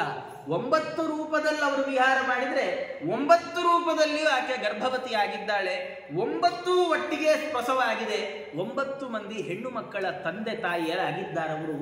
ಇಷ್ಟಾದ ಮೇಲೆ ಅವರಂದ್ರು, ಯಾರು ಕರ್ದಮ ಪ್ರಜಾಪತಿಗಳಂದ್ರು, ನೋಡು ನಿಮ್ಮಪ್ಪಂಗೆ ಹೇಳಿದ್ದೆ ಮಕ್ಕಳಾಗೋ ತನಕ ಜೊತೆಗಿರ್ತೀನಿ ಅಂತ, ಮಕ್ಕಳಾಗಿದ್ದಾರೆ, ನಾನು ಹೊರಡ್ತೀನಿ ಅಂತಂದ್ರು. ಅಂದ್ರೆ ಆಕೆ ಅಂದ್ರು, ಸ್ವಾಮಿ ಹೊರಟ್ರೆ ಹೆಂಗೆ, ಎಷ್ಟು ದೊಡ್ಡ ಜವಾಬ್ದಾರಿ ಇದೆ, 9 ಜನ ಹೆಣ್ಮಕ್ಳಿಗೆ ನಾನು ಎಲ್ಲಿಂದ ಹುಡುಗರನ್ನು ಹುಡುಕೊಂಡು ಬರಲಿ, ಹೆಣ್ಮಕ್ಳಾಗಿದ್ದಾರೆ, ಇವ್ರಿಗೆ ಮದುವೆ ಮಾಡಿದ್ಮೇಲೆ ನೀವೆಲ್ಲರೂ ಹೋಗ್ರಿ ಇಲ್ಲ. ಸರಿ ಹಾಗೆ ಆಗ್ಲಿ ಅಂತ ಆ 9 ಮಂದಿಯನ್ನ ಒಳ್ಳೆ ಕ್ರತು, ಪುಲಸ್ತ್ಯ, ಪುಲಹ, ದಕ್ಷ ಮೊದಲಾದಂತಹ ಎಲ್ಲ ಋಷಿಗಳಿಗೆ ಮದುವೆ ಮಾಡಿ ಕೊಟ್ಟಿದ್ದಾರೆ. ಕೊಟ್ಟ ಮೇಲೆ ಅಂದ್ರು ಕರ್ದಮ, ಇನ್ನಾದ್ರೂ ಹೊರಡ್ಲ ನಾನು ಅಂದ್ರು ಕರ್ದಮ ಪ್ರಜಾಪತಿ. ಅವಳದ್ದು ದೇವಹೂತಿ ದೇವ, ಸ್ವಾಮಿ ಬೇಡ ಸ್ವಾಮಿ. ಯಾಕೆ ಬೇಡ? ಅಲ್ಲ ಎಲ್ಲ ಸರಿ, ಆದರೆ ನಿಮ್ಮಂಥ ತತ್ವಜ್ಞಾನಿಗಳ ಮದುವೆ ಆಗಿಯೂ ನಾನು ಒಂದಿನ ನಿಮ್ಮ ಹತ್ರ ಏನು ತತ್ವವನ್ನು ಹೇಳಿಸ್ಕೊಳ್ಳೇ ಇಲ್ಲ, ತತ್ವಜ್ಞಾನವೇ ಆಗಲಿಲ್ಲ ನನಗೆ, ಸುಮ್ಮನೆ ಸೇವೆ ಮಾಡ್ಕೊಂಡಿದ್ದೆ. ಆಮೇಲೆ ಎಲ್ಲ ಮಕ್ಕಳದ್ದು ಮದುವೆ ಆಯಿತು, ಎಲ್ಲ ಆಯಿತು, ಇನ್ನು ಫ್ರೀ ಇದ್ದೀನಿ, ಏನಾರು ಒಂಚೂರು ಉಪದೇಶ ಮಾಡ್ರಿ ಅಂತ ಆಕೆ ಕೇಳಿದರೆ ಕರ್ದಮ ಪ್ರಜಾಪತಿಗಳಂದಿದ್ದಾರೆ, ನೀನೇನು ಚಿಂತೆ ಮಾಡಬೇಡ, ನಿನ್ನ ಹೊಟ್ಟೆಯಲ್ಲಿ ಭಗವಂತನೇ ತಾನು ಅವತಾರ ಮಾಡ್ತಾನೆ, ಅವತಾರ ಮಾಡಿ ಆ ಭಗವಂತ ನಿನಗೆ ಉಪದೇಶ ಮಾಡ್ತಾನೆ, ಏನು ಚಿಂತೆ ಮಾಡಬೇಡ ಅಂತ ಹೇಳಿದ್ದಾರೆ. ಅವರು ಹೇಳಿದ ಹಾಗೆ ಭಗವಂತ ಕಪಿಲ ನಾಮಕನಾಗಿ ಅವಳ ಹೊಟ್ಟೆಯಿಂದ ದೇವಹೂತಿ ದೇವಿಯರ ಹೊಟ್ಟೆಯಿಂದ ತಾನು ಅವತಾರ ಮಾಡಿದ್ದಾನೆ. ಅವತಾರ ಮಾಡಿ ತಾನೇನು ಮಾಡಿದ್ದಾನೆ, ಅವತಾರ ಯಾವಾಗ ಭಗವಂತ ಅವತಾರ ಮಾಡಿದ್ನೋ ಕರ್ದಮ ಪ್ರಜಾಪತಿಗಳು ಇನ್ಮೇಲೆ ಮನೆಯವ್ರನ್ನ ಕೇಳೋಲ್ಲ ಅಂತ ನಿಶ್ಚಯ ಮಾಡಿದ್ದಾರೆ. ಮನೆಯವ್ರನ್ನ ಪರ್ಮಿಷನ್ ಕೇಳೋಲ್ಲ, ಭಗವಂತನ ಬಳಿಯೇ ಅನುಮತಿಯನ್ನು ಪಡೆದಿದ್ದಾರೆ. ಮಗನಾಗಿ ಅವತಾರ ಮಾಡಿದ ಕಪಿಲ ರೂಪದ ಭಗವಂತನ ಬಳಿ ಅನುಮತಿಯನ್ನು ತೆಗೆದುಕೊಂಡು ತಾವು ಯತ್ಯಾಶ್ರಮವನ್ನು ಸ್ವೀಕಾರ ಮಾಡಿ ತಾವು ಕಾಡಿಗೆ ಹೊರಟು ಹೋಗಿದ್ದಾರೆ. ಯಾವಾಗ ತನ್ನ ಕಾಡಿಗೆ ಹೋದರೂ ತಾಯಿಗೆ ಉಪದೇಶ ಮಾಡುವ ಇಚ್ಛೆಯಿಂದ ಭಗವಂತ ತಾನು ಅಲ್ಲೇ ಇದ್ದಾನೆ, ಬಿಂದು ಸರೋವರದಲ್ಲೇ ವಾಸ ಮಾಡಿದ್ದಾನೆ. ವಾಸ ಮಾಡ್ತಾ ಇರುವ ಸಂದರ್ಭದಲ್ಲಿ ಒಮ್ಮೆ ತಾಯಿ ಕೇಳಿದ್ದಾಳೆ, ಕೇಳಿದರೆ ತಾಯಿ ಪ್ರಶ್ನೆ ಮಾಡ್ತಾ ಇದ್ದಾಳೆ, ನಿಮ್ಮ ತಂದೆ ಕಾಡಿಗೆ ಹೋಗುವಾಗ ನೀನು ಉಪದೇಶ ಮಾಡ್ತಿ ಅಂತ ಹೇಳಿ ಹೋಗಿದ್ದಾರಪ್ಪ, ಹಾಗಾಗಿ ದಯಮಾಡಿ ನನಗೆ ಏನಾದರೂ ಉಪದೇಶ ಮಾಡು, ತತ್ವವನ್ನು ಉಪದೇಶ ಮಾಡು ಅಂತ ಭಗವಂತನಿಗೆ ಪ್ರಾರ್ಥನೆ ಮಾಡಿದಾಗ ಆ ಭಗವಂತ ಅಲ್ಲಿ ಉಪದೇಶ ಮಾಡಿದ್ದೇ ಸಾಂಖ್ಯ ತತ್ವ. ಅದೇ ನಿಜವಾದ ಕಪಿಲ ರೂಪದ ಭಗವಂತನ ಉಪದೇಶ. ಏನು ಭಾರಿ ವಿಶೇಷ ಅಂದರೆ, ದೇವರು ಈ ತತ್ವವನ್ನು ಎಷ್ಟು ಚೆನ್ನಾಗಿ ಮರೆಮಾಚಿದ ಅಂದರೆ, ಇವತ್ತು ಜಗತ್ತಲ್ಲಿ ನಮಗೇನು ಸಾಂಖ್ಯ ತತ್ವ ಅಂತ ಸಿಗತ್ತೆ, ಈ ಸಾಂಖ್ಯ ತತ್ವ ದೇವರು ಹೇಳಿರೋ ಸಾಂಖ್ಯ ತತ್ವಕ್ಕೂ ಒಂದು ಚೂರು ಸಂಬಂಧ ಇಲ್ಲ. ಮಜಾ ಏನು ಅಂದರೆ, ದೇವರ ಕಪಿಲ ರೂಪದ ಏನು ರೂಪ ಇದೆ, ಸಾಂಖ್ಯವನ್ನು ಉಪದೇಶ ಮಾಡಿದ ರೂಪ, ಆ ರೂಪಕ್ಕೊಂದು ಶಿಷ್ಯ ಇದೆ. ಆ ಭಗವಂತನಿಗೊಬ್ಬ ಶಿಷ್ಯ, ಅವರ ಹೆಸರು ಆಸುರಿ ಅಂತ ಶಿಷ್ಯರ ಹೆಸರು. ಇದೇ ರೀತಿಯಲ್ಲೇ ಕಪಿಲ ಅನ್ನುವ ಹೆಸರಿನ ಒಂದು ದೈತ್ಯನ ಅವತಾರವೂ ಇದೆ. ಆ ದೈತ್ಯನು ಸಾಂಖ್ಯ ಅನ್ನುವ ಯೋಗವನ್ನೇ ಉಪದೇಶ ಮಾಡಿದ್ದಾನೆ. ಅವರ ಶಿಷ್ಯಂದು ಒಬ್ಬನ ಹೆಸರು ಆಸುರಿ ಇತ್ತು. ಅಂದ್ರೆ ದೇವರು ಹಾಗೆ ಎರಡನ್ನೂ ತಗೊಂಡ, ಯಾವುದು ನಿಜವಾದ ಸಾಂಖ್ಯ ತತ್ವ ಇತ್ತು ಅದೆಲ್ಲರಿಗೂ ಸಿಗಬಾರದು ಅಂತ ಮರೆಮಾಚಿಬಿಟ್ಟ. ಯಾವುದು ನಿರೀಶ್ವರ ಸಾಂಖ್ಯ, ಏನು ಭಾರಿ ಆಶ್ಚರ್ಯ ಏನು ಅಂದ್ರೆ, ಇವತ್ತು ಜಗತ್ತಲ್ಲಿರೋ ಸಾಂಖ್ಯ ತತ್ವ ದೇವರನ್ನು ಒಪ್ಪಲ್ಲ. ಪ್ರಕೃತಿ ಪುರುಷ ಅನ್ನುವ ಎರಡೇ ಕಾನ್ಸೆಪ್ಟ್ ಮೇಲೆ ನಿಂತಿರುತ್ತೆ. ಆದರೆ ಈ ದೇವರು ಉಪದೇಶ ಮಾಡಿದ ಸಾಂಖ್ಯ ತತ್ವ ಏನಿದೆ, ಇದರಲ್ಲಿ ವಿಸ್ತಾರವಾಗಿ ಭಗವಂತನ ಚರಿತ್ರೆ ಇದೆ. ಹೀಗೆ ಎರಡೆರಡು ರೀತಿಯ ಸಾಂಖ್ಯ ತತ್ವಗಳು ಜಗತ್ತಿನಲ್ಲಿ ಪ್ರಚಾರ ಆಗುವ ಹಾಗೆ ನೋಡಿಕೊಂಡು ಭಗವಂತ ತಾನು ಯಾರು ಅಜ್ಞರಿದ್ದಾರೆ ಅವರನ್ನು ಅಜ್ಞಾನಿಗಳಾಗಿ ಇಟ್ಟಿದ್ದಾನೆ, ತತ್ವಜ್ಞಾನ ಅಯೋಗ್ಯರಿಗೆ ತತ್ವಜ್ಞಾನ ಸಿಗದಂತೆ ಮಾಡ್ತಾನೆ ಅಂತ ಹೀಗೆ ಹೇಳಿ ಈ ಭಗವಂತ ಅನೇಕ ರೀತಿಯಲ್ಲಿ ಉಪದೇಶ ಮಾಡಿದ್ದಾನೆ. ಉಪದೇಶ ಮಾಡಿ ತಾನು ಹೇಳುತ್ತಾ ಭಗವಂತ, ನೋಡು, ಧ್ಯಾನ ಮತ್ತು ಧಾರಣ ಅಂತ ಎರಡಿದ್ದಾವೆ. ಅದರಲ್ಲಿ ಧ್ಯಾನ ಮಾಡುವಾಗ ಹೀಗೆ ಧ್ಯಾನ ಮಾಡಬೇಕು. ಆಮೇಲೆ ಧಾರಣ ಮಾಡುವ ಸಂದರ್ಭದಲ್ಲಿ ಭಗವಂತನ ಒಂದೊಂದೇ ಅವಯವಗಳನ್ನು ಚಿಂತನೆ ಮಾಡಬೇಕು. ಸಂಚಿಂತಯೇ ಭಗವತಶ್ಚರಣಾರವಿಂದಂ ವಜ್ರಾಂಕುಶಧ್ವಜ ಸರೋರುಹ ಲಾಂಛನಾಢ್ಯಂ ಉತ್ತುಂಗ ರಕ್ತ ವಿಲಸನ್ ನಖ ಚಕ್ರವಾಳ ಜ್ಯೋತ್ಸ್ನಾಭಿರಾಹತ ಮಹದೃದಯಾಂಧಕಾರಂ. ಭಗವಂತನ ಪಾದವನ್ನು ಧ್ಯಾನ ಮಾಡಬೇಕಮ್ಮ. ಇದು ಧಾರಣಾ ಸಂದರ್ಭದಲ್ಲಿ ಧಾರಣೆ ಮಾಡುವಾಗ ಎಂಥ ಭಗವಂತನ ಅವಯವವನ್ನ ಧಾರಣೆ ಮಾಡಬೇಕು ಅಂತ ಹೇಳ್ತಾ, ಹೇಗಿದೆ ಭಗವಂತನ ಪಾದ? ವಜ್ರಾಂಕುಶಧ್ವಜ ಸರೋರುಹ ಲಾಂಛನಾಢ್ಯಂ. ಭಗವಂತನ ಪಾದದಲ್ಲಿ ಅವಗೊಂದಿಷ್ಟು ಚಿಹ್ನೆಗಳಿದ್ದಾವೆ. ವಜ್ರ, ಅಂಕುಶ, ಧ್ವಜ, ಕಮಲ ಮೊದಲಾದ ಎಲ್ಲ ಚಿಹ್ನೆಗಳು ಭಗವಂತನ ಪಾದದಲ್ಲಿದೆ. ಜೊತೆಗೆ ಕೆಂಪಾದ ಉಗುರಿನ ಸಾಲುಗಳು ಅದು ಭಗವಂತನ ಪಾದದಲ್ಲಿದೆ. ಅದು ಕೆಂಪಾದ ಉಗುರಿನ ಸಾಲು ಒಳ್ಳೆ ಪ್ರಕಾಶಮಾನವಾಗಿದೆ. ಆ ಪ್ರಕಾಶ ಯಾರು ಹೃದಯದಲ್ಲಿ ಧಾರಣೆ ಮಾಡ್ತಾರೋ ಆ ಪಾದವನ್ನ, ಆ ಹೃದಯದಲ್ಲಿರುವ ಎಲ್ಲ ಅಜ್ಞಾನ ಅಂಧಕಾರವನ್ನು ಓಡಿಸಲಿಕ್ಕೆ ಸಮರ್ಥವಾದಷ್ಟು ದೊಡ್ಡ ಪ್ರಕಾಶ ಇದೆ. ಅಲ್ಲ, ಉಗ್ರದ ಪ್ರಕಾಶ ಬರುತ್ತಾ ಆಚಾರ್ಯ? ಬರುತ್ತೆ. ಆಚಾರ್ಯ ಮಧ್ವರ ಕಥೆಯಲ್ಲಿ ಸುಮಧ್ವ ವಿಜಯದಲ್ಲಿ ವರ್ಣನೆ ಮಾಡುವಾಗ ಶಿಷ್ಯರ ಮೇಲೆ ಕರುಣೆಯಿಂದ ಆಚಾರ್ಯರು ಪಾಠ ಮಾಡುವಾಗ ದೀಪ ಗಾಳಿ ಹೋದ್ರೆ ಅಂಗುಷ್ಠ ಆಚಾರ್ಯರು ತಮ್ಮ ಅಂಗುಷ್ಠದ ಬೆಳಕಿನಲ್ಲೇ ಪಾಠ ಮಾಡಿದ್ರೆ. ಸುಮಧ್ವ ವಿಜಯದಲ್ಲಿ ಉಲ್ಲೇಖ ಮಾಡುವ ಚರಿತ್ರೆ ಅವರಿಗೆ ಹೇಗೆ ಈ ಸಾಮರ್ಥ್ಯ ಬಂತು? ಭಗವಂತನ ಅಂಗುಷ್ಠ ನಮ್ಮ ಹೃದಯದ ಅಜ್ಞಾನದ ಕತ್ತಲೆಯನ್ನು ಕಳೆಯುವಷ್ಟು ಪ್ರಕಾಶಮಾನವಾಗಿದೆ ಅಂತ ಚಿಂತನೆ ಮಾಡಿ ಅವರು ತಮ್ಮ ಅಂಗುಷ್ಠದ ಪ್ರಕಾಶವನ್ನು ತೋರಿಸಿದ್ದಾರೆ. ಹೀಗೆ ಹೇಳ್ತಾ, ಯಚ್ಛೌಚ ನಿಸೃತ ಸರಿತ್ ಪ್ರವರೋದಕೇನ ತೀರ್ಥೇನ ಮೂರ್ಧ್ನ್ಯದಿ ಧೃತೇನ ಶಿವ ಶಿವೋ ಭೂತ್ ಧ್ಯಾತುರ್ಮನ ಶಮಲ ಶೈಲ ನಿಸೃಷ್ಟ ವಜ್ರಂ ಧ್ಯಾಯೇಚ್ಚಿರಂ ಭಗವತಶ್ಚರಣಾರವಿಂದಂ. ಸುಮಾರೊಂದು 11-12 ಶ್ಲೋಕಗಳಲ್ಲಿ ಭಗವಂತ ಧಾರಣಾ ಸಂದರ್ಭದಲ್ಲಿ ಯಾವ ಅವಯವಗಳನ್ನು ಹೇಗೆ ಧಾರಣೆ ಮಾಡಬೇಕು ಅಂತ ತಿಳಿಸಿಕೊಡ್ತಾ ಇದ್ದಾನೆ. ಭಗವಂತನ ಪಾದವನ್ನ ಬ್ರಹ್ಮದೇವರು ತೊಳೆದ್ರೆ ಆ ನೀರು ಹರಿತಾ ಬಂದು ಗಂಗಾ ನದಿ ಅಂತಾಯಿತು. ಆ ಗಂಗಾ ನದಿಯನ್ನ ರುದ್ರದೇವರು ತಲೆ ಮೇಲೆ ಧಾರಣೆ ಮಾಡಿ ಪರಮಮಂಗಳರು ಅಂತ ಅನ್ನಿಸಿಕೊಂಡಿದ್ದಾರೆ. ಶಿವೋಭೂತ್, ಅವರು ಶಿವ ಅಂತ ಹೆಸರಿತ್ತಲ್ಲ, ಆ ಶಿವತ್ವ ಸಾರ್ಥಕವಾಗಿದೆ, ಅವರು ಪರಮಮಂಗಳಕರರಾಗಿದ್ದಾರೆ. ಹಾಗಾಗಿ ಧ್ಯಾನ ಮಾಡುವವರ ಮನಸ್ಸಿನ ಶಮಲ ಶೈಲ ನಿಸೃಷ್ಟ ವಜ್ರಂ, ಪಾಪ ಅನ್ನುವಂಥ ದೊಡ್ಡ ಬೆಟ್ಟವನ್ನ ತುಂಡು ಮಾಡುವ ವಜ್ರಾಯುಧದಂತೆ ಆ ಭಗವಂತನ ಪಾದ ಇರುವಂಥದ್ದು. ವಿಷ್ಣು ಪಾದದಿಂದ ಹುಟ್ಟಿದ ಗಂಗೆ, ಆ ಗಂಗೆಯನ್ನು ತಲೆ ಮೇಲೆ ಧಾರಣೆ ಮಾಡಿದವರು, ಆ ತಲೆ ಮೇಲೆ ಧಾರಣೆ ಮಾಡಿ ಅದನ್ನು ಭೂಲೋಕ ಕೊಟ್ಟರು. ಆ ಭೂಲೋಕದಲ್ಲಿ ನಾವು ಅದನ್ನು ಸ್ವೀಕಾರ ಮಾಡ್ತಾ ಇದ್ದೇವೆ. ಎಲ್ಲರ ಪಾಪಗಳನ್ನು ಪಾದ ತೊಳೆಯುವ ಅವನ ಅಂಗುಷ್ಠವ ತೊಳೆದ ಗಂಗಾದೇವಿ ಪಾವನರೆಳೆನಿಸಿ ಮೆರೆವಳು ಜೀವನ ಸೇರುವ ಪಾಪವ ಕಳೆವಳು ಅವನ ಮಹಿಮೆಗೆ ಎಣೆಯುಂಟೆ ಅಂತ ವಾದಿರಾಜಸ್ವಾಮಿ. ಭಗವಂತನ ಮಹಿಮೆ ಬೇಡ, ಭಗವಂತನ ಪಾದದ್ದು ಬೇಡ, ಅವನ ಪಾದದ ಹೆಬ್ಬೆರಳಿನ ಬೇಡ, ಹೆಬ್ಬೆರಳಿನ ಉಗುರಿನ ಬೇಡ, ಆ ಉಗುರು ತೊಳೆದ ನೀರಿನ ಮಹಿಮೆ ಕೇಳ್ರಿ ಸಾಕು ನೀವು ಅಂದ್ರು ರಾಜರು. ಅಂಥ ಪಾದ ಅದು, ಎಂಥ ಪಾವನ ಪಾದವೋ, ದಾಸರು ಅದನ್ನೇ ಅಂತಾರೆ. ಹೀಗೆ ಇಂಥ ಭಗವಂತನ ಪಾದಗಳು, ಅವನ ಇಡೀ ಶರೀರದ ಒಂದೊಂದೇ ಅವಯವಗಳನ್ನು ಹೀಗೆ ಧ್ಯಾನ ಮಾಡಬೇಕು ಅಂತ ಹೇಳ್ತಾ, ಹೀಗೆ ಯಾರು ಭಗವಂತನನ್ನು ಧ್ಯಾನ ಮಾಡ್ತಾರೋ, ಧ್ಯಾನ ಮಾಡಿ ಯಾರು ಭಗವಂತನನ್ನ ಸ್ತೋತ್ರ ಮಾಡ್ತಾರೋ ಅವರು ನಿಜವಾಗಿ ಭಗವಂತನ 4 ಬಗೆಯ ಮೋಕ್ಷ ಏನಿದೆ, ಸಾಲೋಕ್ಯ, ಸಾರೂಪ್ಯ, ಸಾಲೋಕ್ಯ, ಸಾಮೀಪ್ಯ, ಸಾಯುಜ್ಯ ಮತ್ತು ಬ್ರಹ್ಮದೇವರಿಗೆ ಮಾತ್ರ ಲಬ್ಧವಾಗುವಂತಹ ಸಾರಷ್ಟಿ ಎನ್ನುವ ಮೋಕ್ಷ, ಈ ಮೋಕ್ಷವನ್ನೆಲ್ಲ ಪಡಿತಾರಮ್ಮ. ಆದರೆ ಏನು ವಿಶೇಷ ಅಂದ್ರೆ, ಏನೇ ಕರ್ಮ ಮಾಡಿದ್ರು ಭಗವಂತನ ಭಕ್ತಿ ಇಲ್ಲದೆ ಮಾಡಿರೋ ಕರ್ಮ ಎಂದೆಂದಿಗೂ ಸಾರ್ಥಕ ಆಗೋಲ್ಲ. ಬೇಕಾದಷ್ಟು ವ್ರತ ಮಾಡಿ, ಬೇಕಾದಷ್ಟು ಹೋಮ ಮಾಡಿ, ಬೇಕಾದಷ್ಟು ದಾನ ಧರ್ಮಗಳನ್ನ ಮಾಡಿ ಭಗವಂತನನ್ನ ಮನಸ್ಸಿನಲ್ಲಿ ನೆನೆಯದೇ ಇದ್ರೆ ಆ ಯಾವ ಕರ್ಮವೂ ಸಾರ್ಥಕ ಆಗೋದಿಲ್ಲಮ್ಮ ಅಂತ ಹೀಗೆ ಉಪದೇಶ ಮಾಡ್ತಾ, ಹೀಗೆ ಭಗವಂತ ತಸ್ಮಾತ್ವಂ ಸರ್ವಭಾವೇನ ಭಜಸ್ವ ಪರಮೇಷ್ಠಿನಂ ತದ್ಗುಣಾಶ್ರಯ ಭಕ್ತ್ಯ ಭಜನೀಯ ಪದಾಂಬುಜಂ. ಹಾಗಾಗಮ್ಮ ಭಗವಂತ ನೀನ್ ಮಾಡು, ನೀನ್ ಇಷ್ಟೆಲ್ಲ ಕೇಳ್ತಾ ಇದ್ದೀಯಲ್ಲ, ಹೀಗೆಲ್ಲ ಕೇಳೋದ್ರಿಂದ ನಿಂಗೆ ಭಕ್ತಿ ಬರುತ್ತಲ್ಲ, ಆ ಬಂದ ಭಕ್ತಿಯಿಂದ ಭಗವಂತನ ಪಾದಕಮಲಗಳನ್ನ ಬಿಡದೇ ಧ್ಯಾನ ಮಾಡ್ಬೇಕಮ್ಮ. ವಾಸುದೇವೇ ಭಗವತಿ ಭಕ್ತಿ ಯೋಗ ಪ್ರಚೋದಿತ ಜನಯತ್ಯಾಶು ವೈರಾಗ್ಯಂ ಜ್ಞಾನಂ ಯದ್ ಬ್ರಹ್ಮ ದರ್ಶನಂ. ಹಾಗೆ ನೀನು ಬಹಳ ಭಕ್ತಿಯಿಂದ ಭಗವಂತನ ಪಾದಕಮಲಗಳನ್ನೇ ಚಿಂತನೆ ಮಾಡ್ತಾ ಇದ್ದಿ ಅಂದ್ರೆ ವಾಸುದೇವೇ ಭಗವತಿ ಪ್ರಚೋದಿತ ಭಕ್ತಿ ಯೋಗ ಏನ್ ಮಾಡುತ್ತೆ ನಿನಗೆ? ಜನಯತ್ಯಾಶು ವೈರಾಗ್ಯಂ, ವೈರಾಗ್ಯವನ್ನು ತಂದು ಕೊಟ್ಬಿಡುತ್ತೆ. ಭಗವಂತನಲ್ಲಿ ಭಕ್ತಿ ಬಂದ್ರೆ ಇತರತ್ರ ವಿರಕ್ತಿ ತಾನೇ ಬಂದ್ಬಿಡುತ್ತೆ.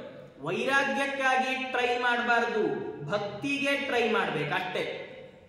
ವೈರಾಗ್ಯ ಬರಲ್ಲ ನಮಗೆ, ಭಕ್ತಿ ಬಂದ್ರೆ ಭಗವಂತನಲ್ಲಿ ಆಗ ವೈರಾಗ್ಯ ತಾನಾಗಿ ಬಂದ್ಬಿಡುತ್ತೆ. ಹಾಗಾದ್ರೆ ಭಗವಂತನಲ್ಲಿ ಭಕ್ತಿ, ಇತರತ್ರ ವಿರಕ್ತಿ, ಇದೆರಡೂ ಬಂತು ಅಂದ್ರೆ ಏನಾಗತ್ತೆ? ಯತ್ ಬ್ರಹ್ಮ ದರ್ಶನಂ, ಭಗವಂತನ ಅಪರೋಕ್ಷ ಜ್ಞಾನ ಆಗತ್ತಮ್ಮ ಅಂದ. ಕಪಿಲ ರೂಪದ ಭಗವಂತ ಹೀಗೆ ತನ್ನ ತಾಯಿಗೆ ಎಲ್ಲ ರೀತಿಯಲ್ಲಿ ಉಪದೇಶ ಮಾಡಿದ್ದಾನೆ. ಉಪದೇಶ ಮಾಡಿದಾಗ ದೇವಹೂತಿ ದೇವಿಯರು, ಸ್ವಾಮಿ ನಿನ್ನನ್ನು ನಾನು ಮಗ ಅಂತ ತಿಳ್ಕೊಂಡಿದ್ನಲ್ಲೋ ಇಷ್ಟು ಕಾಲ, ಯಾರು ತನ್ನ ಉದರದಲ್ಲಿ ಸಮಸ್ತ ಲೋಕಗಳನ್ನ ಪ್ರಳಯ ಕಾಲದಲ್ಲಿ ಇಟ್ಟುಕೊಂಡಿರ್ತಾನೋ ಅಂಥವ ನೀನು ನನ್ನ ಉದರದಲ್ಲಿದ್ದಿ ಅಂದ್ರೆ ಇದು ನಿನ್ನ ಸಾಮರ್ಥ್ಯ ಅಷ್ಟೇ, ನಂದೇನು ಇದರಲ್ಲಿಲ್ಲ ಸ್ವಾಮಿ. ನಿನ್ನ ನಾಮಸ್ಮರಣೆಯ ಒಂದನ್ನು ನನಗೆ ಬಿಡಬೇಡ, ಮರೀದೇ ಕೊಡ್ತಾ ಇರುವಂತೆ ಹೀಗಂದಾಗ ಕಪಿಲ ರೂಪದ ಭಗವಂತ ಹೇಳಿದ್ದಾನೆ, ನಾನು ಹೇಳಿದ ಭಕ್ತಿ ಮಾರ್ಗವನ್ನು ಸೇವೆ ಮಾಡಮ್ಮ, ನಿಂಗೆ ಮುಕ್ತಿ ಸಿಗುತ್ತೆ ಅಂತ ಹೇಳಿ ತಾನು ಕಪಿಲ ರೂಪಿ ಭಗವಂತ ಅಲ್ಲಿಂದ ಹೊರಟೋದ. ಹೊರಟ್ರೆ ಸಮುದ್ರ ತಾನು ಕಪಿಲ ರೂಪದ ಭಗವಂತನಿಗೆ ಜಾಗ ಕೊಟ್ಟಿದ್ದಾನೆ ಈಶಾನ್ಯ ದಿಕ್ಕಿನಲ್ಲಿ. ಅಲ್ಲಿ ಕಪಿಲ ರೂಪದ ಭಗವಂತ ಇವತ್ತಿಗೂ ಧ್ಯಾನ ಮಾಡ್ತಾ ತಪಸ್ಸು ಮಾಡ್ತಾ ಕೂತಿದ್ದಾನೆ ಅಂತ ಹೇಳ್ತಾ, ಈ ಕಡೆ ದೇವಹೂತಿ ದೇವಿ ಯಾವಾಗ ಉಪದೇಶವನ್ನು ಪಡೆದುಕೊಂಡ್ಲೋ ಅವಳು ತಾನು ಎಲ್ಲ ಸ್ನಾನ ಉಪವಾಸಾದಿಗಳನ್ನು ಮಾಡ್ತಾ ಅಖಂಡವಾಗಿ ಭಗವಂತನ ಧ್ಯಾನ ಮಾಡಿದ್ದಾಳೆ, ಅಪರೋಕ್ಷವನ್ನು ಪಡೆದಿದ್ದಾಳೆ. ಯೋಗದಿಂದ ತನ್ನ ಶರೀರವನ್ನು ತ್ಯಾಗ ಮಾಡಿದರೆ ಆ ಶರೀರ ಸಂಸ್ಕಾರ ಇಲ್ಲವಲ್ಲ, ಆ ಶರೀರಕ್ಕೀಗ ಬಹಳ ದೊಡ್ಡ ಸಮಸ್ಯೆ ಇದು. ಆದರೆ ದೇವರ ಅನುಗ್ರಹ ಎಷ್ಟು ಅಂದರೆ ಆ ಶರೀರ ಕಪಿಲ ಅನ್ನುವ ನದಿಯಾಗಿ ಹರಿದು ಹೋಗಿಬಿಟ್ಟಿದೆ. ಆ ದೇಹ ಇಲ್ಲವೇ ಇಲ್ಲ, ನದಿಯಾಗಿ ಹರಿದು ಹೋಗಿಬಿಟ್ಟಿದೆ. ಇಂಥ ಮಹಾತಾಯಿ ಆಕೆ ಇಷ್ಟನ್ನು ಹೇಳ್ತಾ ಶುಕಾಚಾರ್ಯ ಕೊನೆಗಂತಾರೆ, ಯೈದ ಮನುಶೃಣೋತಿ ಯೋಭಿಧತ್ತೆ ಕಪಿಲ ಮುನೇರ್ಮತಮಾತ್ಮಯೋಗ ಗುಹ್ಯಂ ಭಗವತಿ ಧೃತಧಿ ಸುಪರ್ಣಕೇತ ಉಪಲಭತೆ ಭಗವತ್ಪದಾರವಿಂದಂ. ಯಾರು ಈ ಕಪಿಲ ಚರಿತ್ರೆಯನ್ನ, ಈ ಕಪಿಲನ ಉಪದೇಶವನ್ನ ಕೇಳ್ತಾರೋ ಅವರು ಗರುಡಧ್ವಜನಾದ ಭಗವಂತನ ಅಪರೋಕ್ಷ ಜ್ಞಾನವನ್ನು ಪಡೀತಾರೆ, ಅವನನ್ನೇ ತಲುಪಿಕೊಳ್ತಾರೆ ಅಂತ ಹೀಗೆ ಹೇಳ್ತಾ ಕಪಿಲೋಪಾಖ್ಯಾನವನ್ನು ಶುಕಾಚಾರ್ಯ ಮುಗಿಸಿದ್ದಾರೆ ಅಂತ ಹೇಳ್ತಾ ಮುಂದಿನ ಭಾಗವನ್ನು ಮುಂದಿನ ಉಪನ್ಯಾಸದಲ್ಲಿ ನೋಡೋಣ ಅಂತ ಹೇಳ್ತಾ, ಸರ್ವೇಂದ್ರಿಯ ಪ್ರೇರಕೇಣ ಶ್ರೀಪ್ರಾಣ ಪ್ರತಿನೇರಿತ ಯದವೋಚ ಮಹಾಂತೇನ ಪ್ರಿಯತಾಂ ಕಮಲಾಲಯ ಮಧ್ವೇಶ ಪ್ರಣಮಸ್ತು ಶ್ರೀಕೃಷ್ಣ.